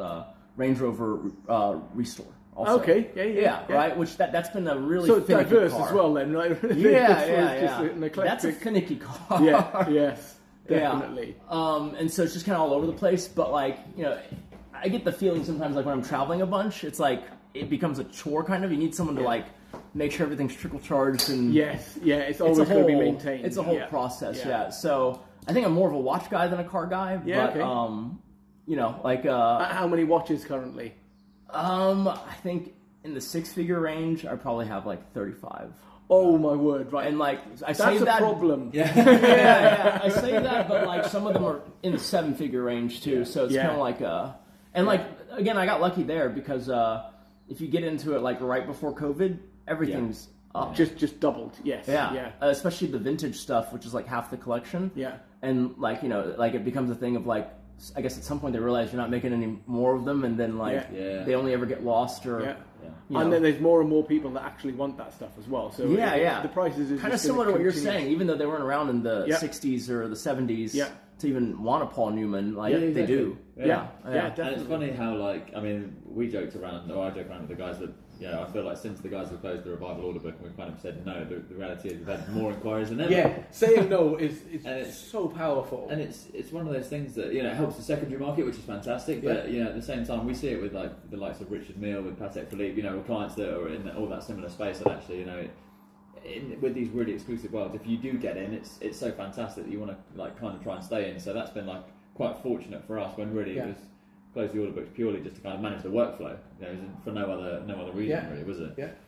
But yeah, like you're saying, I was wondering if that was like a workflow thing or if that was like a strategic thing where it's just like now the values are going to skyrocket that the order book is closed. It was a workflow thing. Okay. Yeah, completely. I mean, the valuation thing has just been a pure happy coincidence, really. The reality is they were just the program became so successful so quickly based on the fact that like I said, a few of those videos that went viral on YouTube of people driving the cars, whether it was Jodie Coyle or Chris Harris, which then meant that for such a small business that can produce 6 to 8 cars a year, absolute max, all of a sudden if selling 25 cars in 1 year was never going to work. So we didn't have a choice but to close the books. And that was the best thing to do for the customers as well, right? Because it means you focus on your existing client order bank, who some people had to have waits, a bit longer than they'd like, and that's obviously sad and for us to manage. But at the same time, it's important to make sure that we didn't make that problem any worse, if you like, by just focusing on those existing clients and getting it done. So there were some really good intentions there and some nice byproducts as a happy coincidence, I guess. Yeah, and this whole thing should be an experience that you're excited by, not a continuous. When's my car going? Yeah, exactly. Yeah. So. Yeah, I was gonna say, please dig in. I'm not sure what we've got, but Lee and I have definitely been on the road for most of today, so I think we'll probably dig in as well. I'm good. Yeah. Oh, really? That's actually a lie. Yeah. We're definitely. I can see you on one of the chocolate ones. No, that's okay. And as soon as you guys have been really polite, I'm going to take like 5 of them. Yeah. So how long are you in? Because you're in Europe, like traveling now, right, for a while? Or? Yeah, this is the last stop, and we're here for after today 3 more days. Okay. 4 days. Yeah. Wow. And then back to America, or? America, and then probably swing by Colorado to see the parcel of land that she's kind of eyeing. Oh wow. Yeah. I wonder if we one of the gentlemen we went about, the other young guy who's got one of the original cars and one of our cars. He's in Colorado, isn't he? He is. Yeah, we were there in December time. Yeah, really cool guy, great fun. Really nice guy, and lots of amazing cars. Yeah, early 30s. Wonderful entrepreneur. Yeah, it's amazing how many close-minded people are in such close quarters in that sense. Yeah. Yeah. Oh, cool. And I think, like in terms of next steps for your car, essentially we need to. It obviously goes back into the body fabrication shop for those kind of like fine tuning elements that are happening over the next. It'll probably be a month or so before it's in there, to be honest.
Yeah. But I quite like the idea of making everything bespoke. Yeah.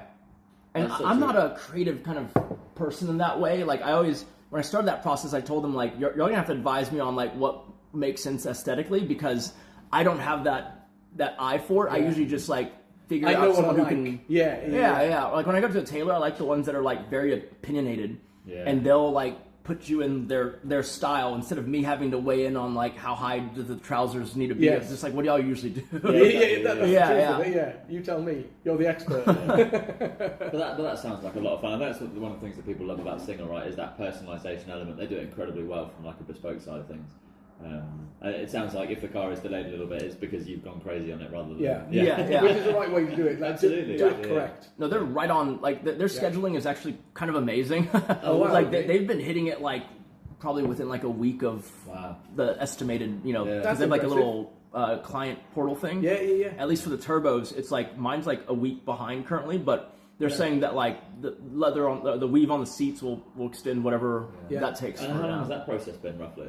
Or how long has it been from like start to finish? I think we are about a year into it, almost exactly. Or I guess a year in March. Oh wow! Okay. They've been moving pretty fast, I guess. I think that. I'm so sorry. Oh no, you're good. You're good. Yeah. It's probably 14 seconds. So really sorry. I think hopefully I'll have to double check if this is another one of those rogue posts. But I thought I saw they were announced their next project too. Okay, I mean, they're definitely.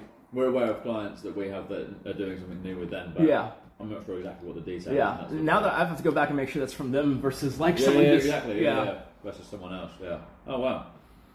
Yeah, it's definitely, what Singer have done for the 911 is it's incredible. Some of the work that they do, and that's obviously why we're lucky now to have a few of their previous people here.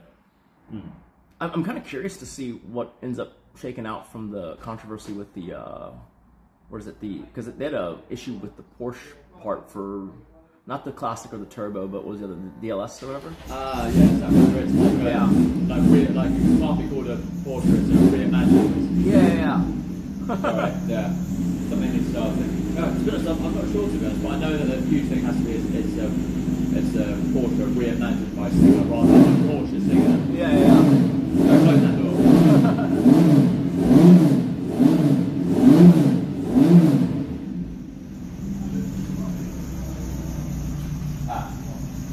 That's what they need to do for? Okay. Yeah, just to run that. Yeah. It's nice and loud. Yeah, he'll have fun in there. It's going to be amazing.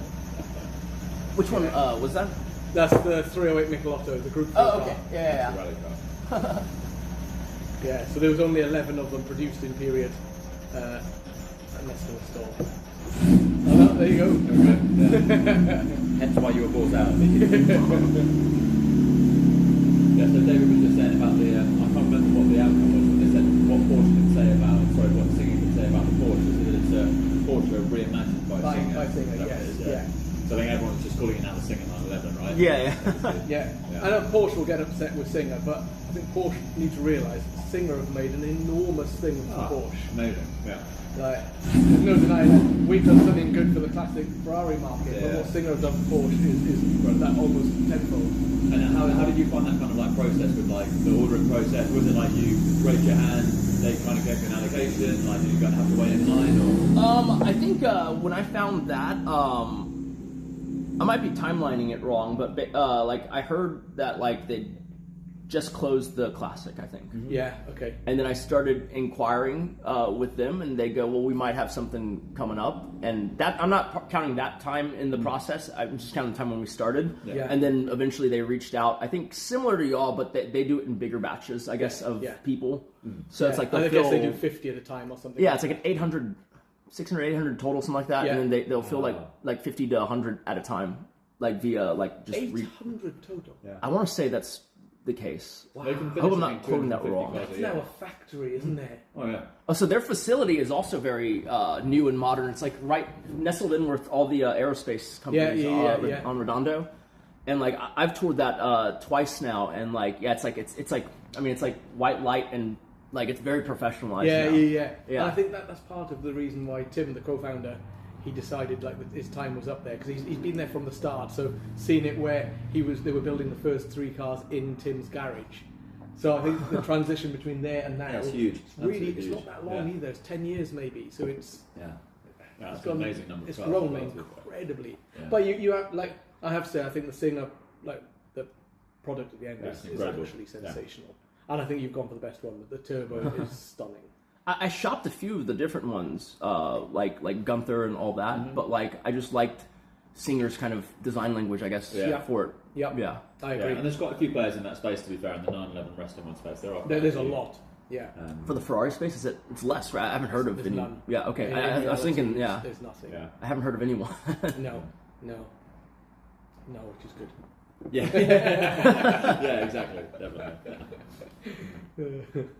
Which I guess brings us on to, I don't know if we can, if you're still filming, if we can maybe like turn off the... Oh yeah, we can do that. That sort of thing. And maybe